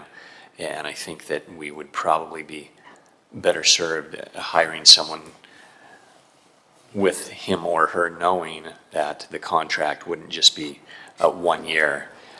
Personally, I've been a director of development and advancement for an institution, and I know despite how much work you put into it the first year, that's just kind of priming the pump. And it's usually a much longer time frame to see a lot more return on investment. Thank you. Councilmember Jacob. Thank you. I'm going to be in favor of this line item. I agree that I want to see results. Those results don't necessarily have to be a monetary return of the exact amount or greater. They just have to be results, right? If we say, if we hire a lobbyist who's going to go to or live in DC and lobby our representatives and all the other representatives for the infrastructure needs and the money that comes from the federal government to cities, and they're going to go do that, and in a year from now, They haven't yet sent any money our way, but they can provide us with a report of, we are talking to this person about this project, and we're doing this, and we're doing that, and this is the potential return we see over the next little while, or they have some sort of accountability. That's what I'm looking for. I don't want to write blank checks and just say, hopefully we get something out of this, good luck, here's some money. I would like some accountability, and that's the only thing I'm going to be looking for, and that'll come up, I guess, not necessarily in the budget conversation, but in the contract conversation when we go to hire that person. We establish with that person what the accountability is going to look like, person or firm or whatever it happens to be, right? What that accountability is going to look like, and then we hold them to that standard down the line. It's not necessarily that we're like, oh yeah, we're going to hire a lobbyist, and you better get the gravy train flowing here right away. You know what I mean? It's acknowledging that there's a process, but there also needs to be accountability built into that contract. Great. Councilmember McConaughey. Thank you, Chair. I will withdraw my motion. Given that none of the conversation was actually directed to the motion, I'll withdraw the motion so that we can have better conversation without running afoul of parliamentarian rules. So please consider the motion withdrawn. Thank you. Okay. Councilmember McConaughey has withdrawn his motion. Do we have any more discussion that you'd like to have? Okay, then I would look for a motion for this item. It's already on the screen. I'm doing it. I will Councilmember move to Worthen. approve resolution number 22-033, amending the city's tentative budget for the fiscal year of 2023.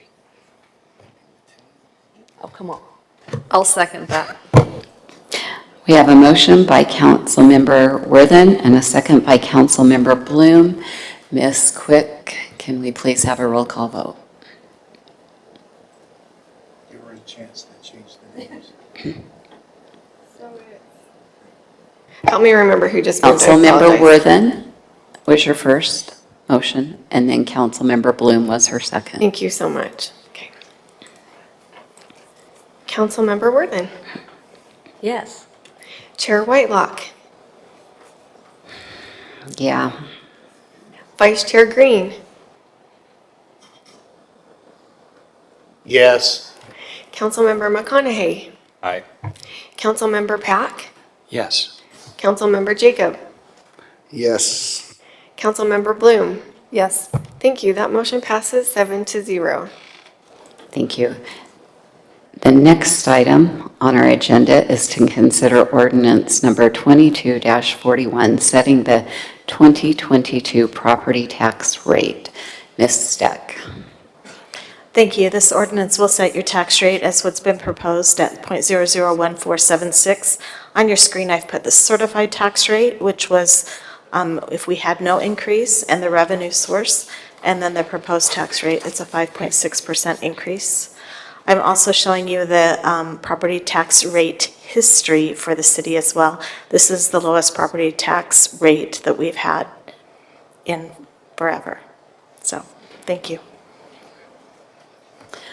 All right. Councilmember McConaughey. Thank you, Chair. Not a question, but the same request from last night. When we have slides that have information that's not included in there, if we could have that included with the presentation. All that we have on here is the ordinance which gives the rates, but having the comparison would be nice to include with everything else, if we could just get that with the packet. Thank you, Chair. Councilmember Green, do you have something to discuss? Yeah, about our property tax rate. Sure. First of all, I want to make sure that we don't have a lot of residents here. There may be some watching on YouTube. Want to make sure that everybody understands that the actual property tax rate was actually less than 5%. It was down around 4, wasn't it? And we moved the solid waste enterprise fund over. Isn't that right? It was down to 3. Okay. So what we have done, just so the residents understand, what we have done in trying to make taxes more fair is to eliminate the solid waste transfer. Yeah, the transfer funds are a tax. Everybody knows that. But what we're doing is we're eliminating the solid waste transfer because it was a narrower group of people paying for the tax. And what we're doing, although we went to a higher property tax rate, we're actually spreading that tax over a larger group of people. It allows the business, and if we only charge it on the garbage can, the people who get garbage cans, businesses, apartment owners, anybody else that contracts for garbage isn't paying that tax. And by doing this, it actually expands the tax base so that it actually is, so it seems a little bit weird to say we're raising the taxes to eliminate another tax, but what we also did was we dropped the solid waste fees. We're supposed to go up 6% this year, and we're only going to increase the solid waste fees by 1%. If you are paying a garbage fee in West Jordan City, your overall bill actually goes down. If I remember the ballpark number, it's by about $7 a year. So that we have tried to do that. I'm not ready for a motion. I'm a little disappointed. I wish, I'd like to, you know my position on the lobbying and some of the other funds. I think we could have got this down a little bit lower. I think that there were some things that we could have done a little bit more creatively, and some people could have done a better share of getting the property tax down, increased down below, down closer to 4%. Still haven't decided whether I'm going to vote for the budget or not, just because of that. But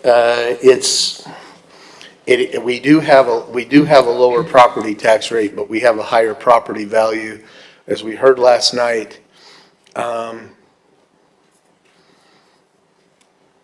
there are some issues with certain property taxpayers that get put in a bind because they're on a fixed income. And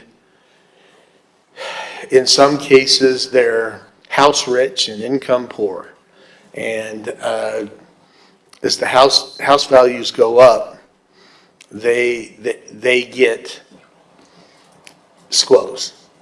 I wish we had a better revenue stream than property tax, honestly. I wish the legislature would figure out that maybe we ought to eliminate maybe we ought to be able to eliminate the constitutional protections on income tax, and maybe so that we have a more fair tax, we ought to have income tax at the city level at a reasonable rate and eliminate property tax, so then we're more progressive on the tax than regressive. But that's something that we can deal with the legislature at a future point in time. I think we've done a good job with the use of the one-time funds, eliminating, if the residents didn't know, we're using $2.3 or so million in one-time funds to eliminate a sales tax bond, and it freed up $700,000 or so of sales tax revenue, so we didn't have to be up in the 10% range. I'm glad we did that, but I'd like to see this a little bit lower, but that's me. In May, the mayor presented the council his budget with a 10% property tax increase. The council had approved a significant pay increase in August 2021 to retain and attract police. At that time, our council was told it would require a 10% property tax increase. And we voted 7-0 to give that increase. The council spent many hours with Ms. Steck and her team reviewing the budget and finding areas where we could cut the mayor's budget and save taxpayer dollars. We found we had a 2015 bond that Councilmember Green mentioned that we could pay off early with one-time money and save money on the bond, as well as decrease the property tax increase. We took away the transfer from the solid waste to the general fund and will decrease the solid waste fee by the same amount. The communications budget has decreased as we have moved the funds to the departments it is being used for, and we hope to be able to share more information via electronic means, which will help cut costs. The proposed tax increase is now down to 5.6%. In this budget, no personnel have been added to the council staff, and city employees, all of them, will be receiving a COLA, and some, based on a market study, will see a change in their wages. The council is cognizant of the many asks on this year's property tax statement, and we've worked hard to only ask for the amount needed to maintain our staff. This increase will be somewhere between $20 to $40 per household per year. Again, we understand that even this can be hard, and we thank the residents of the city for their input and support of our city. Councilmember Jacob.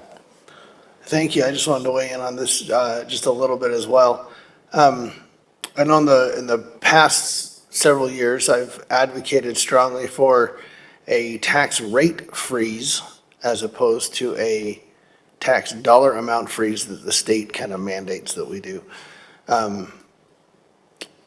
And it's kind of like a best idea policy, I think.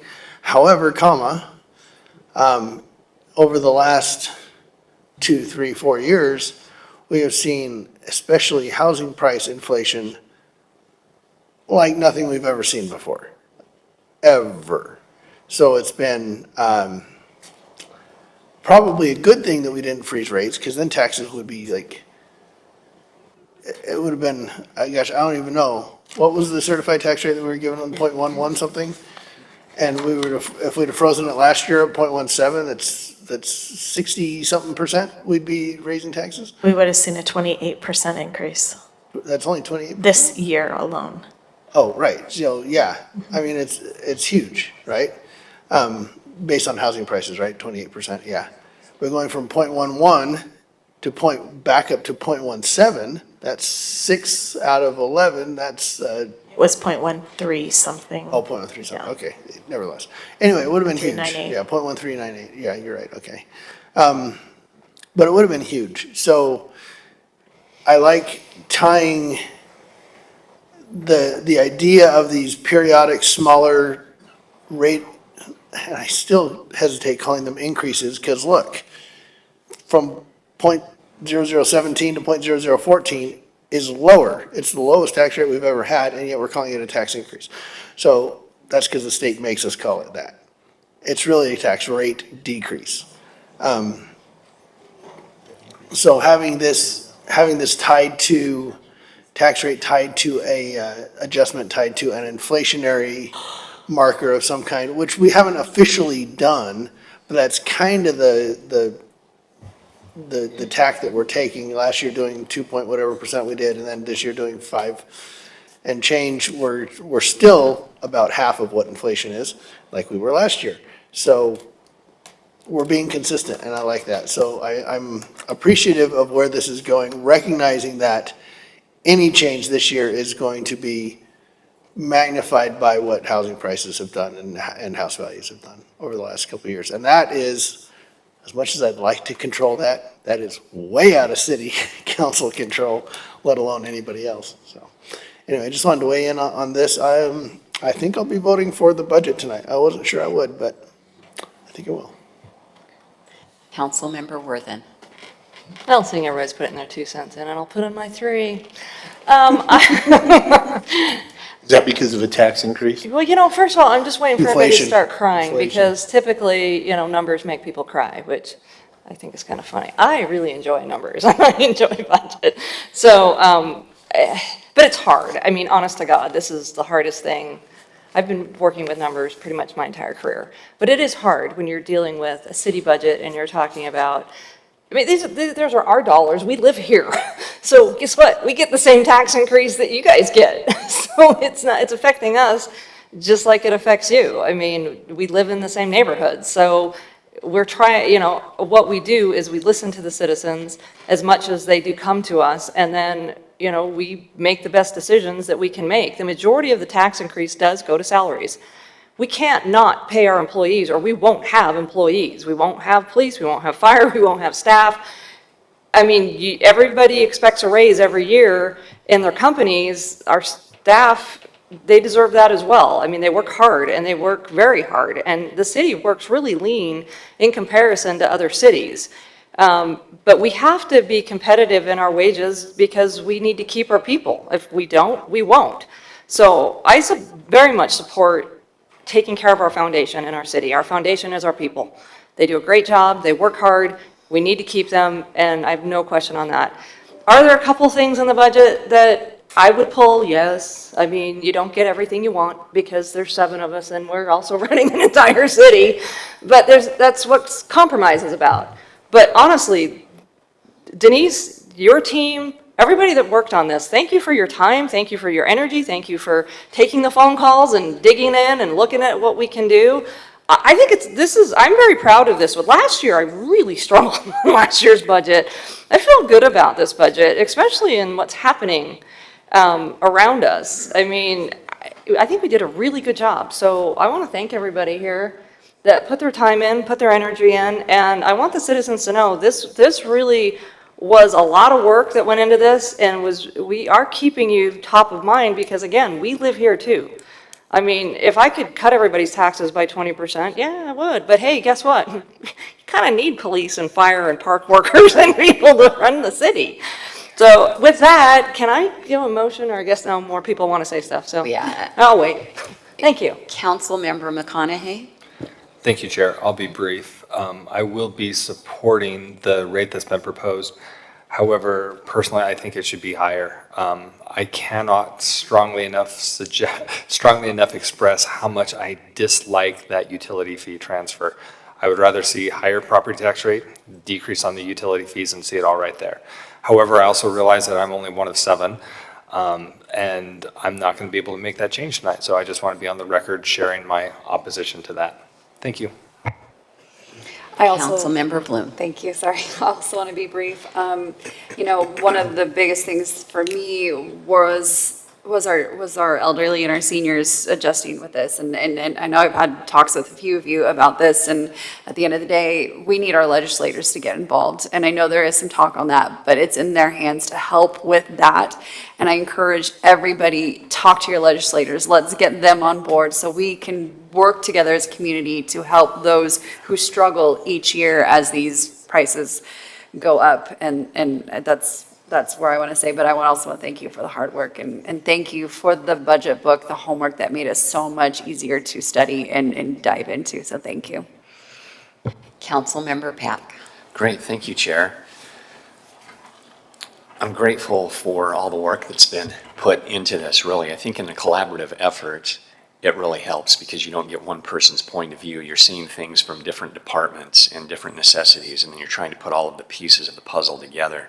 I, too, am in favor of striving to freeze rates for retirees on fixed income. I've had that conversation with state officials for the last couple of years, and of course, to help the residents of our city know there are certain things that are out of our control, not to pass the buck, but just there are certain limitations on what we can and can't do in that regard.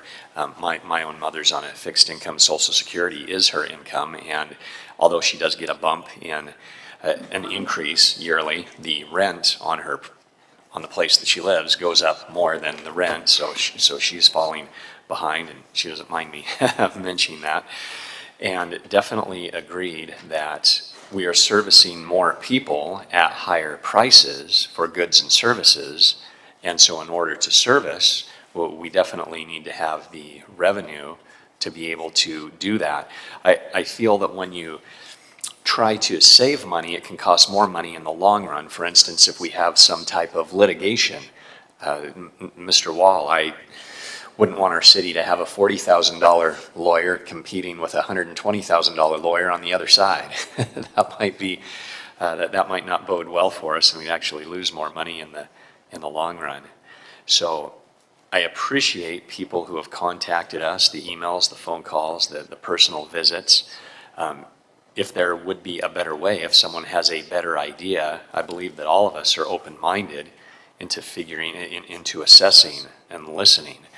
And a small point of clarification, not everyone in the city received raises. The city council didn't receive a raise, the mayor didn't receive a raise, or cost of living adjustment. So please note, again, we're not here trying to pad our own wallets with this tax rate. We don't have hot tubs in offices over in the city hall remodeling. We don't have company cars for jacuzzis, thank you.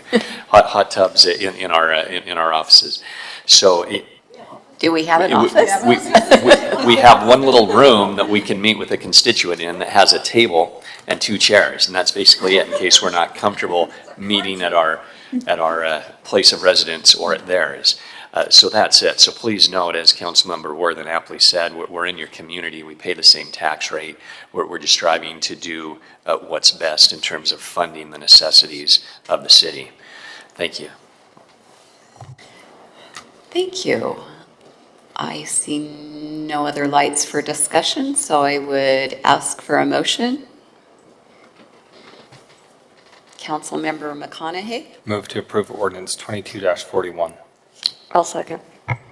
We have a motion by Councilmember McConaughey and a second by Councilmember Bloom on ordinance, Councilmember Worthen, sorry. So Councilmember McConaughey is the motion, Councilmember Worthen, and I'd ask for a roll call vote. Vice Chair Green, No. Councilmember Bloom, Yes. Councilmember Jacob, Yes. Councilmember Worthen, Yes. Councilmember Pack, Yes. Councilmember McConaughey, Aye. and Chair Whitelock. Yes. Thank you. That motion passes 6-1. Next on our agenda is to consider ordinance number 22-38, adopting the city's annual budget for fiscal year 2023. Ms. Steck. I have placed the budget, Councilmember Jacob's head is exploding, isn't it? I've placed the budget before you on the screen. Council, you're responsible this year for $210.15 million of decision-making. You've spent hours. I know that you've deliberated with lots of people, and you've listened, and you've learned. And thank you for what you've helped us accomplish as your team and staff. So we are presenting to you your final budget. Doesn't mean you won't amend it several times over the year, but this is where we're starting, and tonight we will end the budget process and begin our year. So we present to you the final budget for 2023. Thank you. Okay, is there any discussion for this? Vice Chair Green. So I have to tell you, my daughter and I were talking about budgets in rural Utah. And there was some discussion about impact fees and city. Rob, they were talking about waiving impact fees, by the way, which is, I'm going to tell her is illegal. But we looked up the impact fees versus the city budget on this particular project. And I realized that in this one city, we'll throw Fillmore under the bus, their general fund budget is like $3.4 million. Their water fund was $1.9 million, and their sewer fund was $260 some odd thousand. And I look at our budget and I just laugh, because you go, oh my gosh, look how much bigger we are. It's crazy. And it is a big responsibility to say that we're responsible for almost $250 million. Ooh, don't put it like that. $250 million, that's what I said, $250 million. I said billion and she didn't like it. There's a couple of things I do want to point out for the residents. The property tax money that's brought in barely pays for the fire department. It doesn't cover the police department.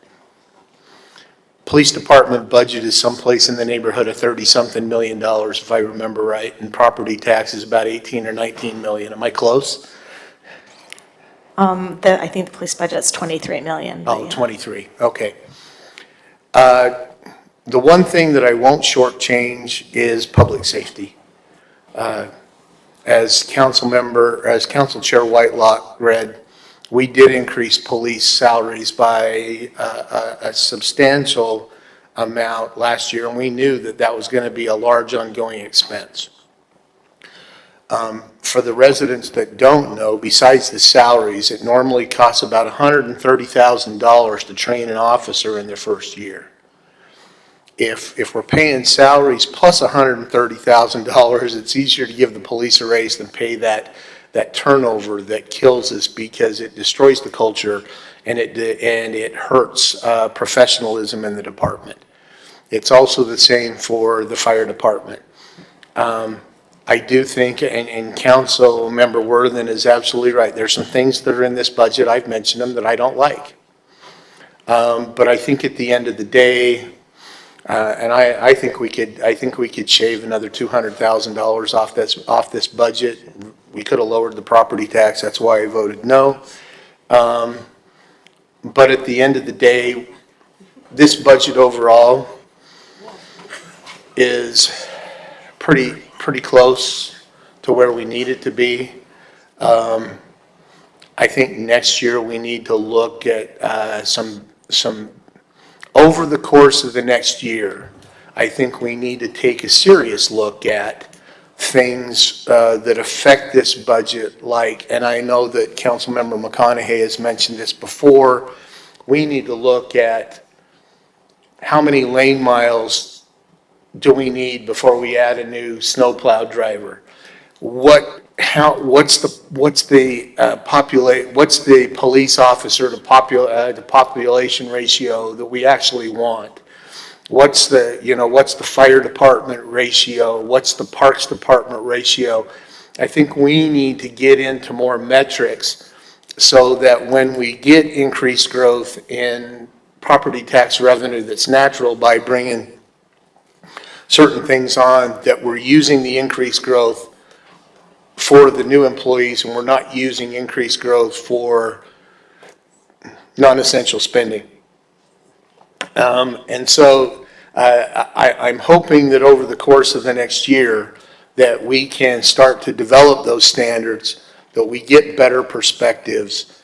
I will probably I'm going to end up voting for this budget because it's a pretty good compromise. Like I said, there's a couple $100,000 or so that I'd like to see eliminated, but at the end of the day, I think we're okay. But I do want, we've got great city employees. We don't want lots of turnover. We've got great police department. We've got a great fire department. And just to put a couple of arguments to rest, I will reiterate again, anybody who thinks that unified fire is a better place to go, they're wrong.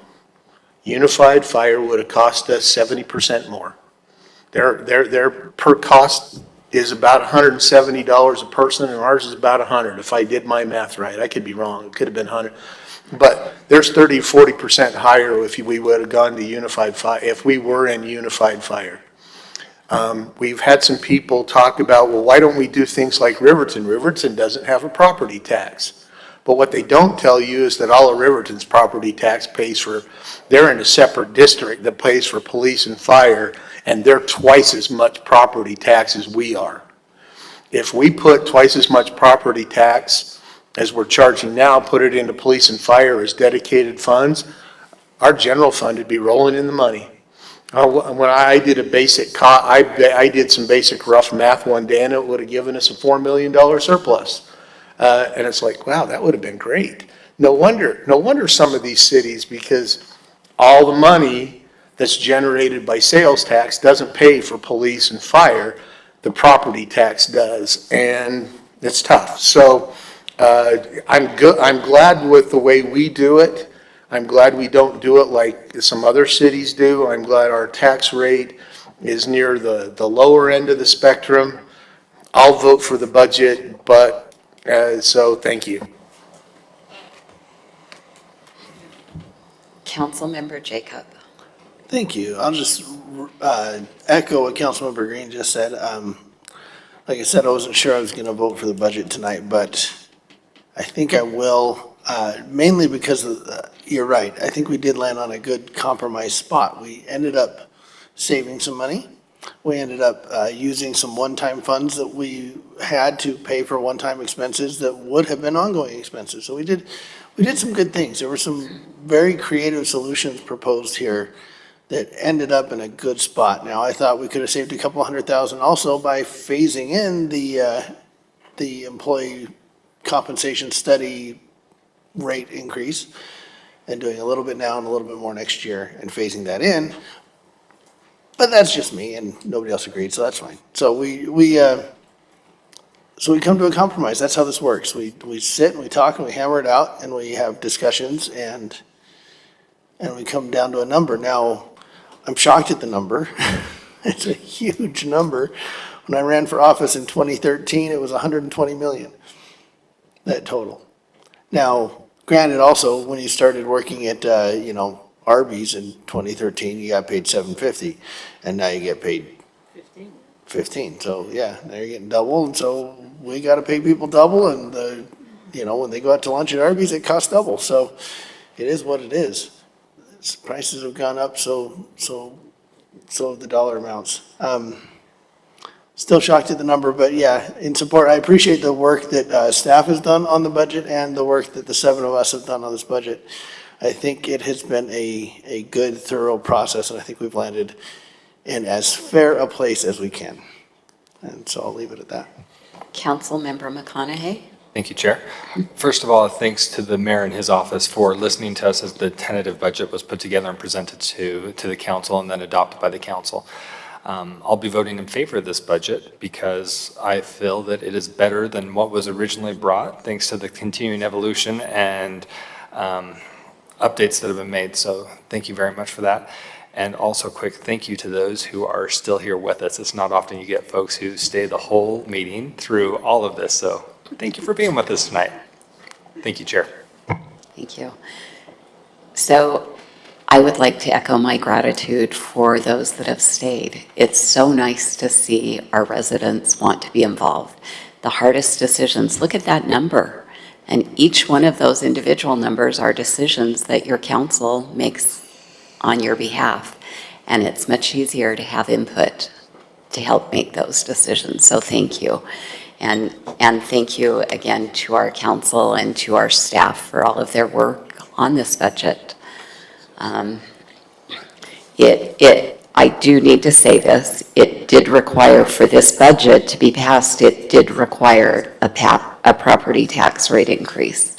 And because I feel like this is a good budget and because I made a promise when we raised the police rates, that is why I voted for a tax increase, because I said I would in August when I said I would increase police pay.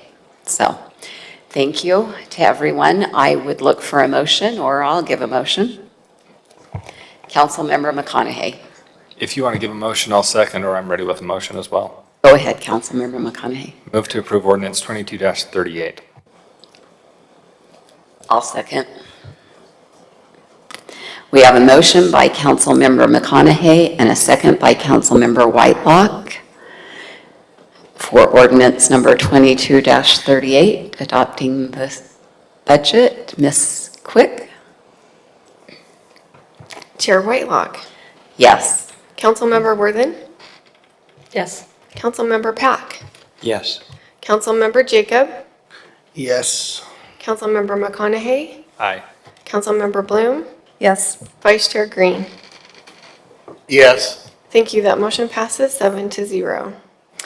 Next, and gentlemen, we won't be offended if you do decide to leave.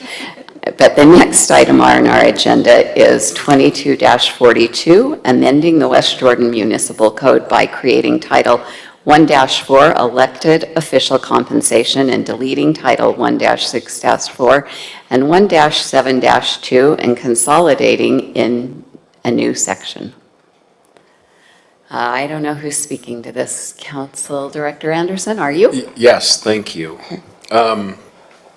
When we changed the form of government, one of the ordinances that was passed towards the beginning of that was changing the city's ethic ordinance, and that was removed, and we now use the state's ethic ordinance. There was also some inconsistencies in the code as it relates to, I'm trying to get back to it, as it relates to the pay. For example, in our ordinance, it says the city council shall be paid monthly. The council is paid with the city's pay schedule of 26 pay periods a year. There was also an item that was, let me just grab these on the screen here real quick. There's 164, Title 1, Chapter 6, Section 4 is repealed. That is the council compensation. Let me bring that up here.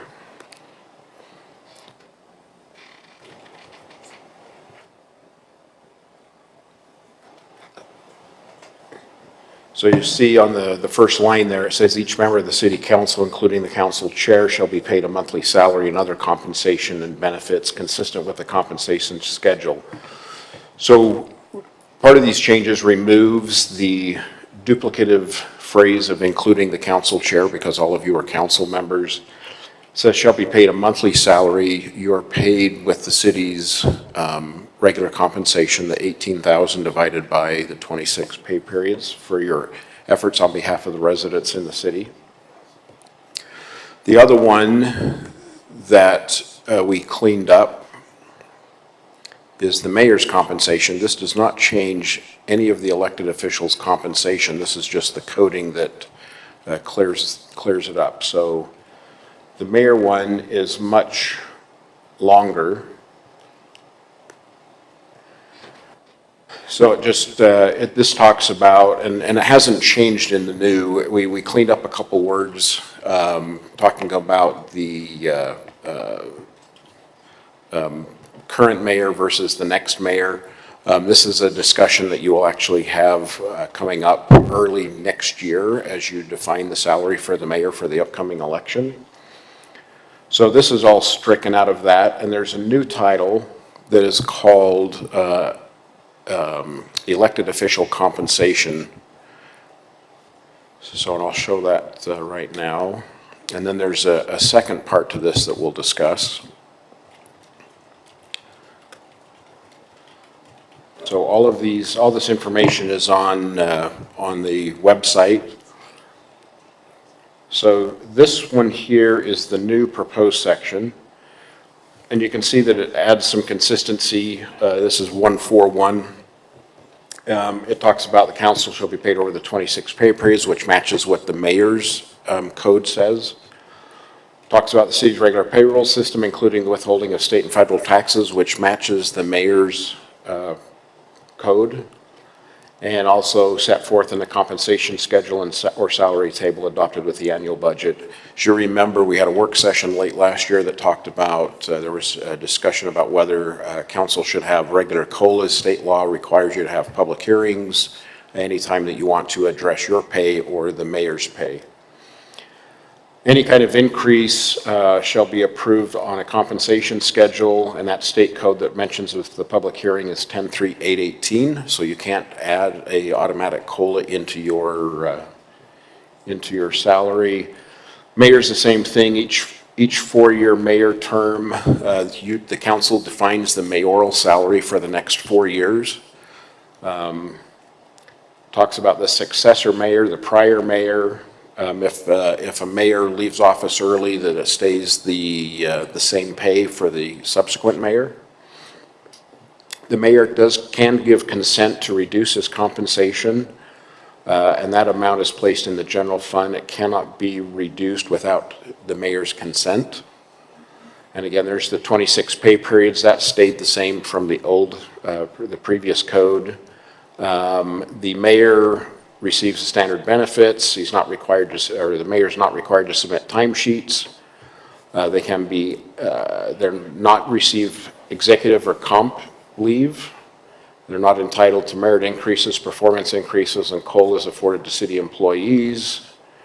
And then any increase in the mayor's compensation shall be approved, just like it is with the council, with a public hearing by ordinance after a public hearing in a manner consistent with Utah Code 10.3.818. So it consolidates the compensation into a new chapter, deletes the old wording. The other thing that we're adding is the city does have city events. So we do a Western Stampede, we do a demolition derby, we do a monster truck show at the Small and Tall Ball, all of those things. And the council kind of performs duties as ambassadors of the city at these functions. You're introduced at the rodeo arena, could be introduced at the monster truck. And in order to follow the Ethics Act of the state of Utah, this section of code helps refine that. So what it basically is the city council and the mayor, which are defined as elected officials, at the option of each elected official. So you make your own determination as a body, and we'll talk about that in just a minute. You can receive in-kind benefits in accordance with the State Ethics Act. The value of the in-kind benefits as an elected official is limited to the amount allocated in the budget, which you would need to approve. This draft code limits that to $750 per elected official, and that total would be $6,000. And you are not obligated to use this in-kind budget, even if it's funded in order to participate in city events. You are still welcome to pay for it out of your own personal funds. So the Western Stampede is kind of the showcase of the city. And so what this does is allows for the Western Stampede specifically, you would receive 2 ambassador passes. These would be all access passes to the rodeo grounds for you and a guest. And it's subject to specific event security. So if the events department feels that there's certain areas that need to be restricted due to security concerns, that would be prohibited, so would not give you access to that. The passes are not seating, they're just access passes. There's been confusion in the past over rodeo tickets and meals as you're entertaining clients and sponsors and visiting with the participants of these different city events. So it also includes a VIP parking pass each night of the Western Stampede, meals for the elected officials and their ticketed guests for each night of the Stampede.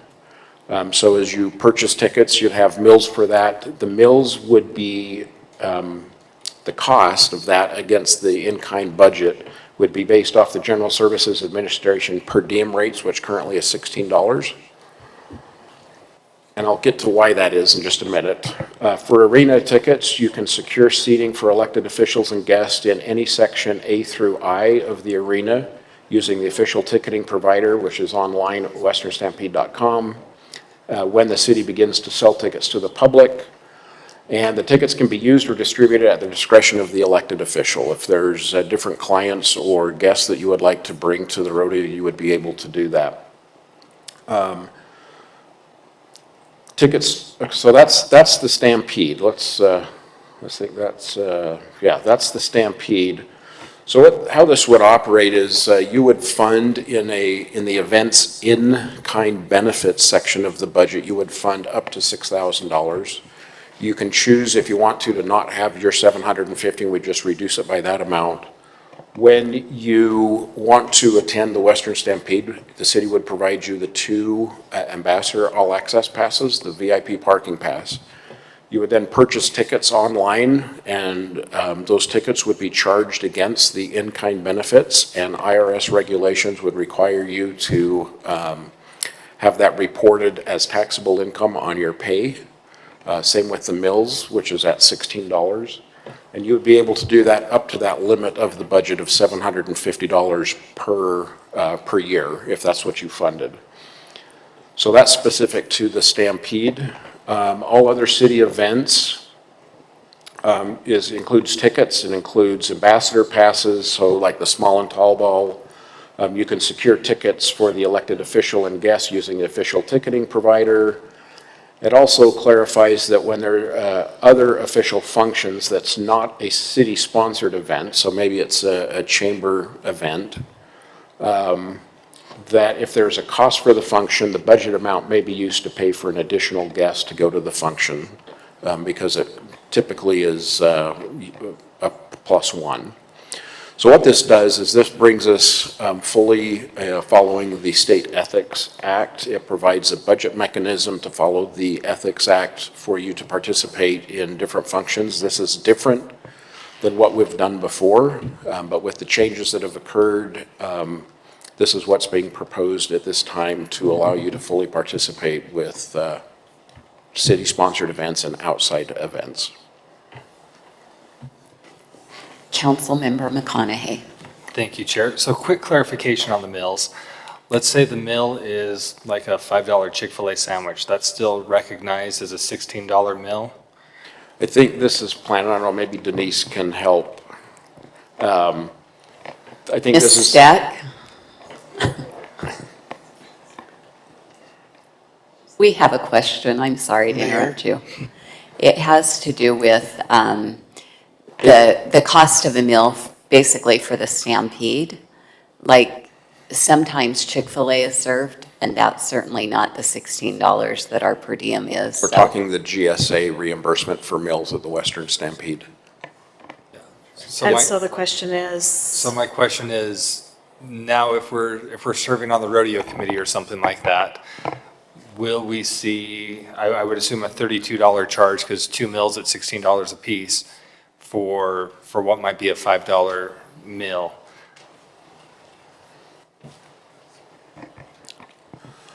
What's in the code? What's in the code is to follow the GSA, because the different events, at least what was told to me, is we have different caterers on the each night of the event, and their costs may be different. So it's really hard to, I don't want to say it's really hard, it's difficult to track each vendor's costs of what the meal would be. So In order to increase efficiency, is what he's saying, at the reimbursement or in the amount that's being charged, it's very difficult to do when there's a caterer and to know how many people participated in the catering versus a straight GSA, right? So similar but different question. If we were to look at like the Chamber Gala or something like that, if I were to attend that with a spouse, would the cost to attend that be viewed as taxable income with the meal being served there? I believe so. Okay. To follow the state ethics. So it would be taxable, but it would come out of this event's in-kind budget amount is the source.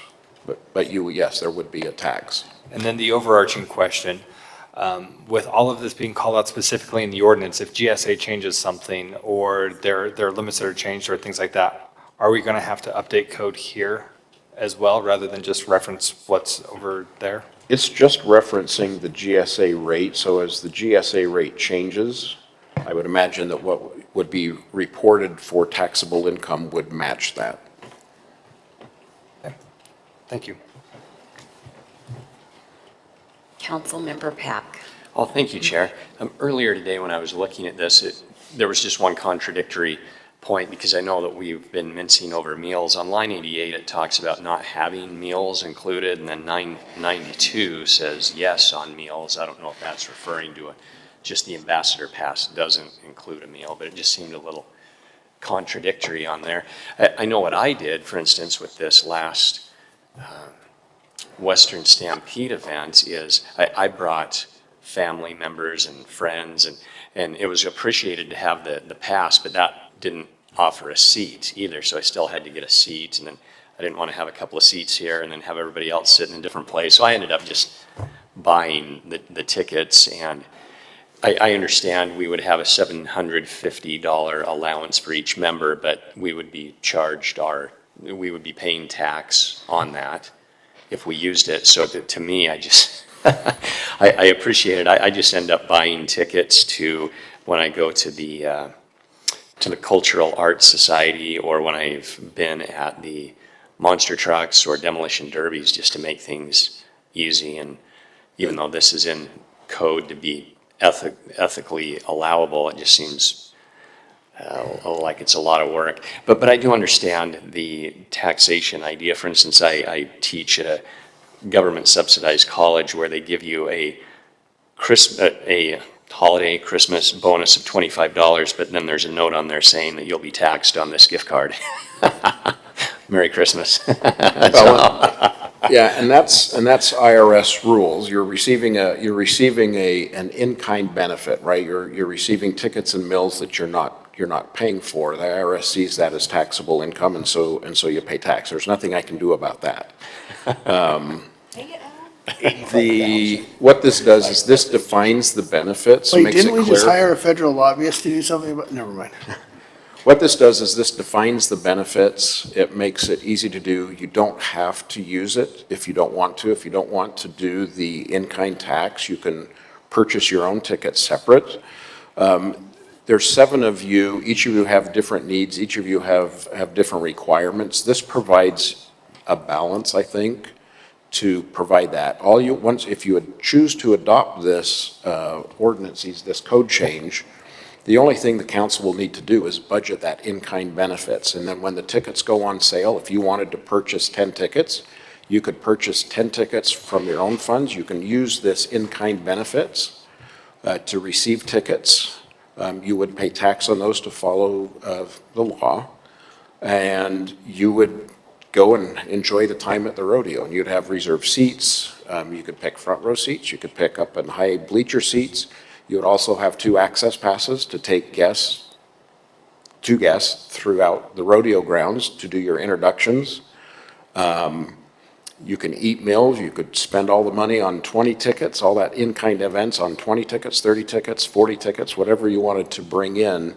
That flexibility is up to you, and it does provide you that if you don't want to use that in-kind benefit and do it with your own funds and not have that taxable income matter, you're able to do that as well. I think this is a good balance for what we're trying to accomplish.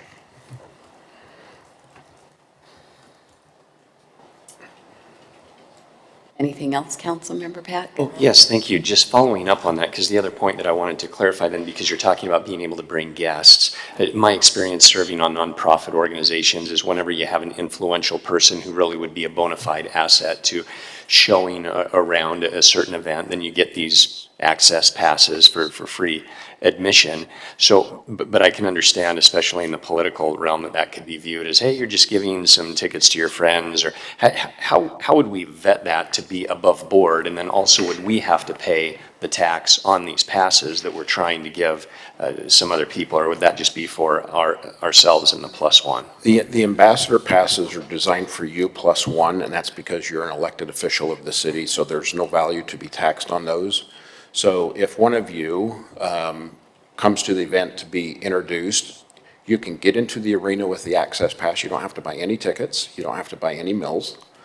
Your access pass and your VIP parking will get you in to do introductions, to shake hands with other elected officials, for you to introduce a guest or go visit with the sponsors as an elected official, hence the name ambassador pass.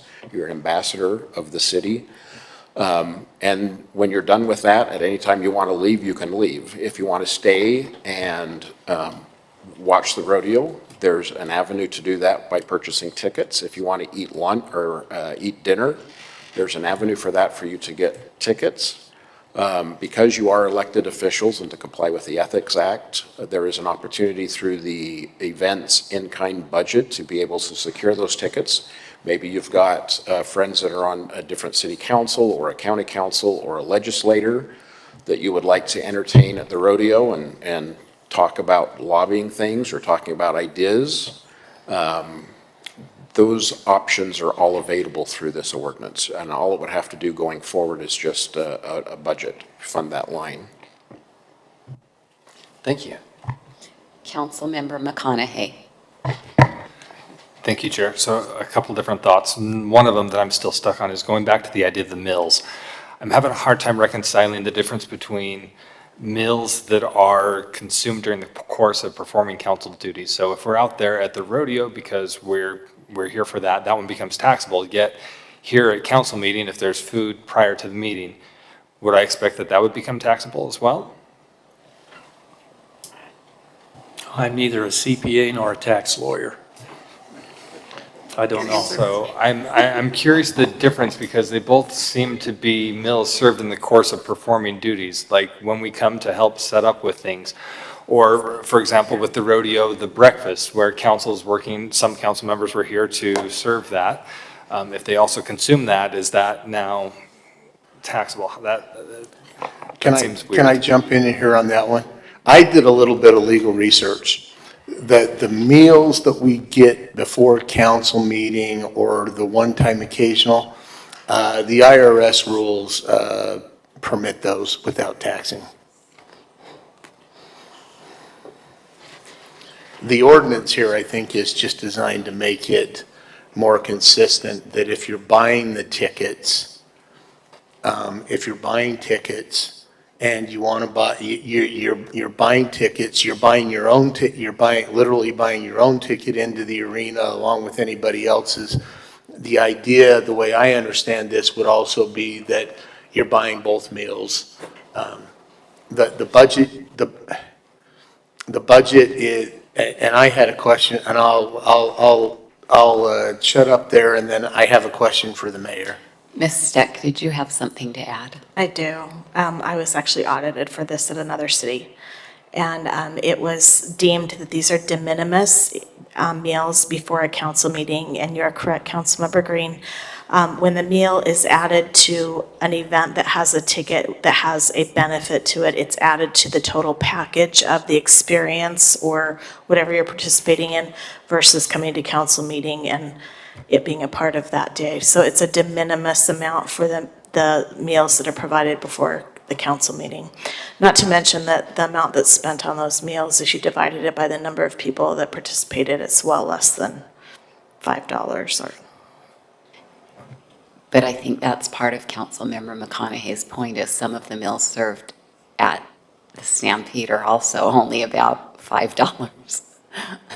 So We're just trying to make it efficient other than trying to calculate it every night. yes, it would be difficult. I agree. Councilmember McConaughey? Thank you. So the other thing I wanted to share is one of the reasons I've been wanting to see something like this is primarily for the folks who do serve with the rodeo. There's a lot of time and a lot of effort that goes into that. Usually, like the first day, I'll be out there most of the day working to try and get everything ready with just simple things, making sure ice is where it needs to be in all the different stations. We have the drinks for the cowboys, the folks up in the skybox, trying to get some of the hospitality stuff taken care of. So often I'll be there, usually with one of my boys at 10 o'clock in the morning, 12 o'clock in the afternoon, somewhere in there, and then go right up until the rodeo begins, and often then during the rodeo. It's kind of interesting this year, watching some of the other volunteers out there. In the past, they've been able to put in time, like with those who are helping care for the livestock. They're putting in time away from their family so they can be here to help put on the show. But then they're not able to, in the past, they've been able to bring their family with them and have them sit in the contestant seating area, which is something that doesn't have a ticket that goes along with it. Nothing's charged for there. It doesn't remove seats from anything else. So this year it wasn't quite the same as it's been in the past. So I was hoping to see something that would allow not just for ticketed portions, which I understand and I support. I like the idea of having funds set aside so that we can cover the value of the tickets when we're taking up seats that would already be sold. But what I didn't see is something that would support the use of those non-billable, those non-revenue seats for those who work to serve and put on the event. Something broader than the city council, because, I mean, there's only 7 of us, but there are a ton of volunteers. There's also city staff and a number of folks that should be able to enjoy the fruits of their labors. It's hard to ask somebody to spend time away every 4th of July from their family to put on the rodeo for the city. And that's kind of disappointing when this time they're trying For example, this year, they're trying to bring their family back so they can see some of the horses and some of the livestock before the show, or they want to sit in the seats that normally aren't sold, but they're turned away because it's a ticketing issue, it's a compensation, it's not clear, transparent government. It's an ethics violation if you spend 3 days here working with the livestock and try to bring family in to sit in those seats that aren't charged. So that's what I was really hoping to see, something that would allow for the volunteers to take advantage of those seats that do not produce revenue. Thank you. This ordinance, and then I have a question for the mayor. I worked with Alan on this a little bit. This ordinance is only directed at elected officials. All the volunteers and all of the committee members and those things that you're mentioning, they belong to the mayor. That's the mayor's policy on how those people are taken care of. And we need to leave that. I don't think that's our responsibility to get in there. I think our responsibility is to deal with the elected officials because we're the ones that have to be accountable under the Ethics Act.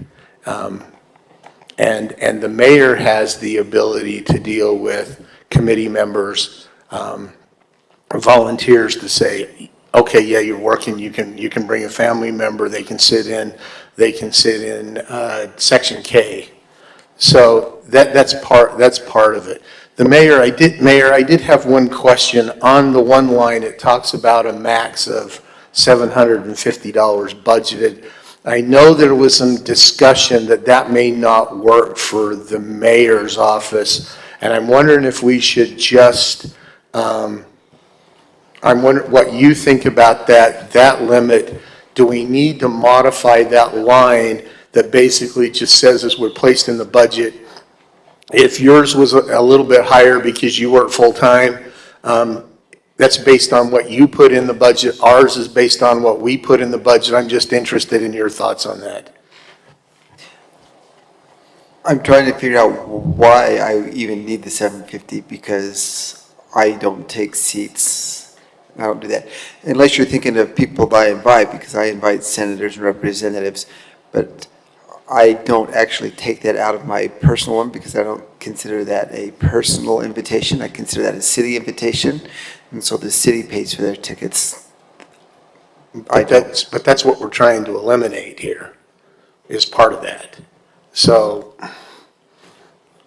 If I can answer, Councilmember. Keep going. If I can I'll stop there. I just would like to answer Councilmember McConaughey's question, because it was a very good question, one that I brought up to Mr. Wall, the city attorney. And the Utah Ethics Act talks about getting, and I can't remember the exact name, it's a benefit that is not accessible to the public. So as we were working on this, the question was, those seats are not ticketed, they're for the participants and their families. But it's also not available for the public. And so that becomes then a benefit that's not eligible to the general public. That's why this talks about the tickets have to be available to the public and those type of things. Yeah, and we had that I recall having that conversation, and it was also brought up that the volunteers shouldn't be able to get something that's not available to the public either, and that was the rationale given for why they couldn't go back to that contestant seating or the non-ticketed area. But I like what Councilmember Green stated when he suggested that this is something that the mayor has the ability to address. So if that's something that the mayor can address for volunteers through the employee handbook or something like that, I would be incredibly supportive. That's my bigger concern than the council portion, making sure the people who actually make it possible. We recognized somebody here this morning who was instrumental in getting everything taken care of so that we could actually have the event. I want to make sure that those who are behind the scenes have an opportunity to enjoy that. So if that's something that I can push on the mayor for, I'll be doing so. Yes, this is specifically for the 7 of you and the mayor. Mr. Wall. Just to follow up on Councilor McConaughey's question, Council Member McConaughey's question, volunteers are also considered appointed officials in the language that Mr. Anderson is referring to in the Ethics Act speaks to special privileges for appointed officials because of their position. There is a way that the mayor could do the same thing that Councilmember McConaughey is requesting. We could work through that and make it consistent with the Ethics Act, but it would be a separate exercise from this. Fundamentally, we have to address the same problem, but it can be dealt with for the volunteers also. I agree with Councilmember McConaughey. We do need to address it because they do put a lot of time, and without our volunteers, we would have no Stampede. Because I'm not doing the animals. Not doing it. Stand in front of all those gates, pull it open, unless the town go by. Not me. That's all I have unless there's other questions of the council. Thank you, Mr. Anderson. Is there any further discussion to this proposal? If not, I would look for a motion. Councilmember McConaughey? I do have a quick question. Okay. Rather than having that amount codified here in the ordinance, I mean, we can do that to start with, but would it be more efficient to have that called out as a specific number in the budget each year? That way it can be reviewed, adjusted by the council without having to modify this particular ordinance to be in sync with the budget? But I like that. This ordinance says to a maximum of 750.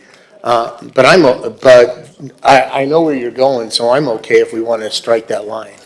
And then it just goes based on what the budget, do you want to bring that up on your screen and let's just look at that line?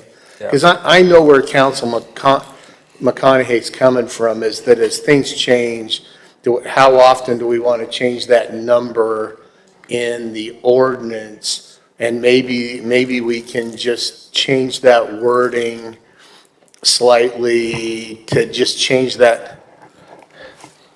I can't remember which council member it was that seems to be constantly suggesting that we consolidate all the similar pieces of code. No, Alan, go down, it's down. But my thought with including this in the budget is that it would be there with council compensation where it's easily called out, and it doesn't look like it's something separate hidden in city code. Rather, it's all in one spot, nice, clean, easy for people to review when they randomly show up at council meeting and hang out all night. Well, if we're looking at the screen on line 71, and we struck from the word "the" annual budget amount and goes down to the end of 72, that highlighted area, if we do that, it just says then the value of in-kind is limited to an amount allocated in the city, as allocated in the annual city budget, and that gives the mayor the opportunity to put an amount in for us. It puts an amount in, we can put in our own. Would that work? Yeah, since I'm not logged into PrimeGov, I would I'd happily offer a second to a motion that included language to do what you just stated. I'm not logged in. I shut my laptop down because I thought we were done and we did this out. Alan, will you put this, leave that up, and then, what's the ordinance number? And I'll. Ordinance 22-42. Because I'm old and have paper. Thank you. I move to approve ordinance number 22-42, amending the West Jordan Municipal Code by creating Title 1-4, Elected Official Compensation, and deleting Title 1-6-4 and 1-7-2, and consolidating in a new section with striking the words in line 71 and 72 that the annual budgeted amount adopted for each elected official cannot exceed $750 be stricken. Second. We have a motion by Councilmember Green and a second by Councilmember McConaughey. Ms. Quick, when you're ready.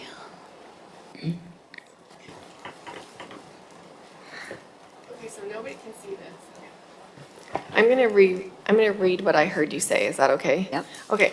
Approve ordinance number 2242, amending West Jordan Municipal Code by creating Title 1-4, Elected Official Compensation, and deleting Title 1-6-4 and 1-7-2, and consolidating in in a new section, and striking words in line 71 and 72. And then I'm quoting it, "The annual budgeted amount adopted for each elected official cannot exceed $750. Perfect. Is that correct? Correct. Thank you. Okay. Councilmember Jacob, do you have something? Oh, no, I was just. Okay. Green and McConaughey, right? Okay. Mr. Okay. Anderson, did you have something? When we're done. Then turn your mic off. Thank you. Okay. Councilmember Jacob. C, yes. Councilmember Pack. Yes. Councilmember Worthen. Yes. Councilmember Bloom. Yes. Chair Whitelock. Yes. Vice Chair Green. Yes. Councilmember McConaughey. Aye. Thank you. That motion passes 7-0. You're going to talk about a budget amendment, are you? Yes, so right now, what you've authorized is the creation of an event in-kind budget amount that has $0. So I can bring back a budget amendment to you. This that we would- isn't on our agenda, so it'll have to wait for another night. Correct. Yep, it'll be another time, but I can bring that back to you that you can discuss and we can take it there. Okay, another night. Next on our agenda is consent items, approving the minutes. I move to approve the consent items. Second. We have a motion by Councilmember Green, a second by Councilmember McConaughey. All in favor of the motions? Aye. Any opposed? That motion passes unanimously. Next item on our agenda is council office report. Mr. Anderson. The only thing I have to report is we're gearing up for the general plan. So on August 23rd at Bingham Creek Library at 6 p.m., it's an open house, town hall. We will have draft copies of the general plan. You will start seeing some social media posts on the City Hall page as well as the council page that includes a map, a current future land use map that people can look at. It's interactive that Clint has created. We'll have that, and then we will be at the Veridian Library on August 31st, 6 to 8. And the Council and Planning Commission will have a joint meeting going over the general plan on August 30th. Great. That's all I have. Thank you. Next up is city council reports. Yeah, Councilmember Worthen. Heck yeah, I'm just going to extend the night.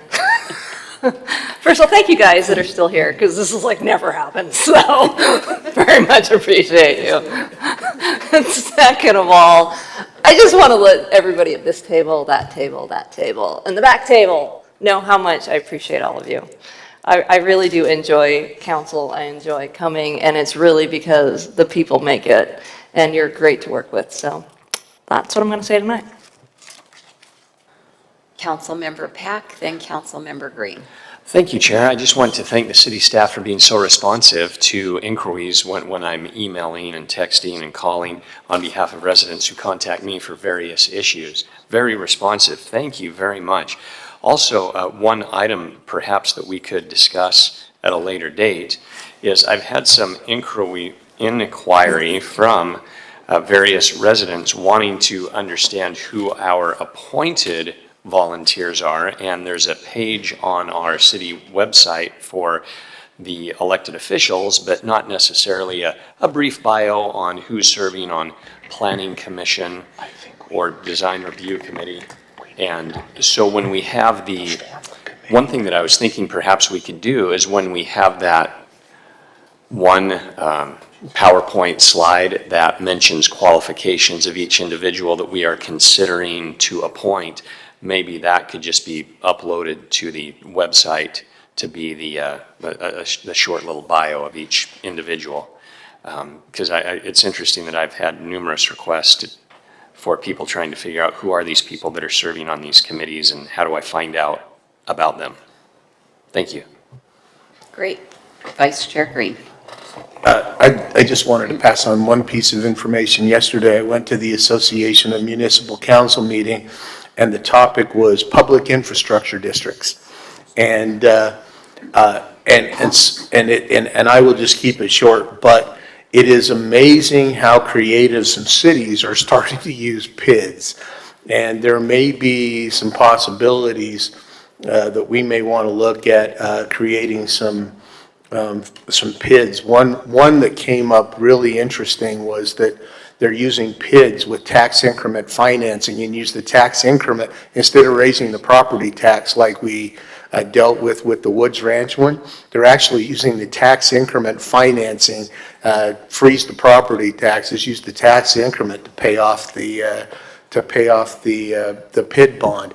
It's an interesting thought. There's another one that Harriman has used that they're talking about with Olympia Hills, and that's that it's not an increase in property tax. The PID's paid back by what they call a contract fee, and it's basically a building permit that when the builder goes in and wants to build the building, there's this contract fee. They build the building, and that money is collected to pay back to the PID. So there's some really creative uses right now. And I figured out, Alan, why the legislature is looking at South Salt Lake with no impact fees, because they use PIDs to fix all of their problems. Very interesting. Does anyone else have a comment? Okay. I don't have anything for housekeeping tonight, but, Councilmember McConaughey. Are you implying that you're looking for a motion to adjourn? I am ready for that. Yes. So moved. Second. We have a motion by Councilmember McConaughey, a second by Councilmember Green. All in favor? Aye. Any opposed?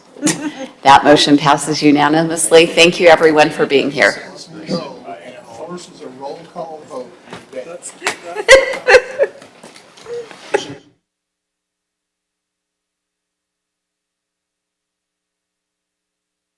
So Alan, is there not a resolution that we were going to sign tonight by hand?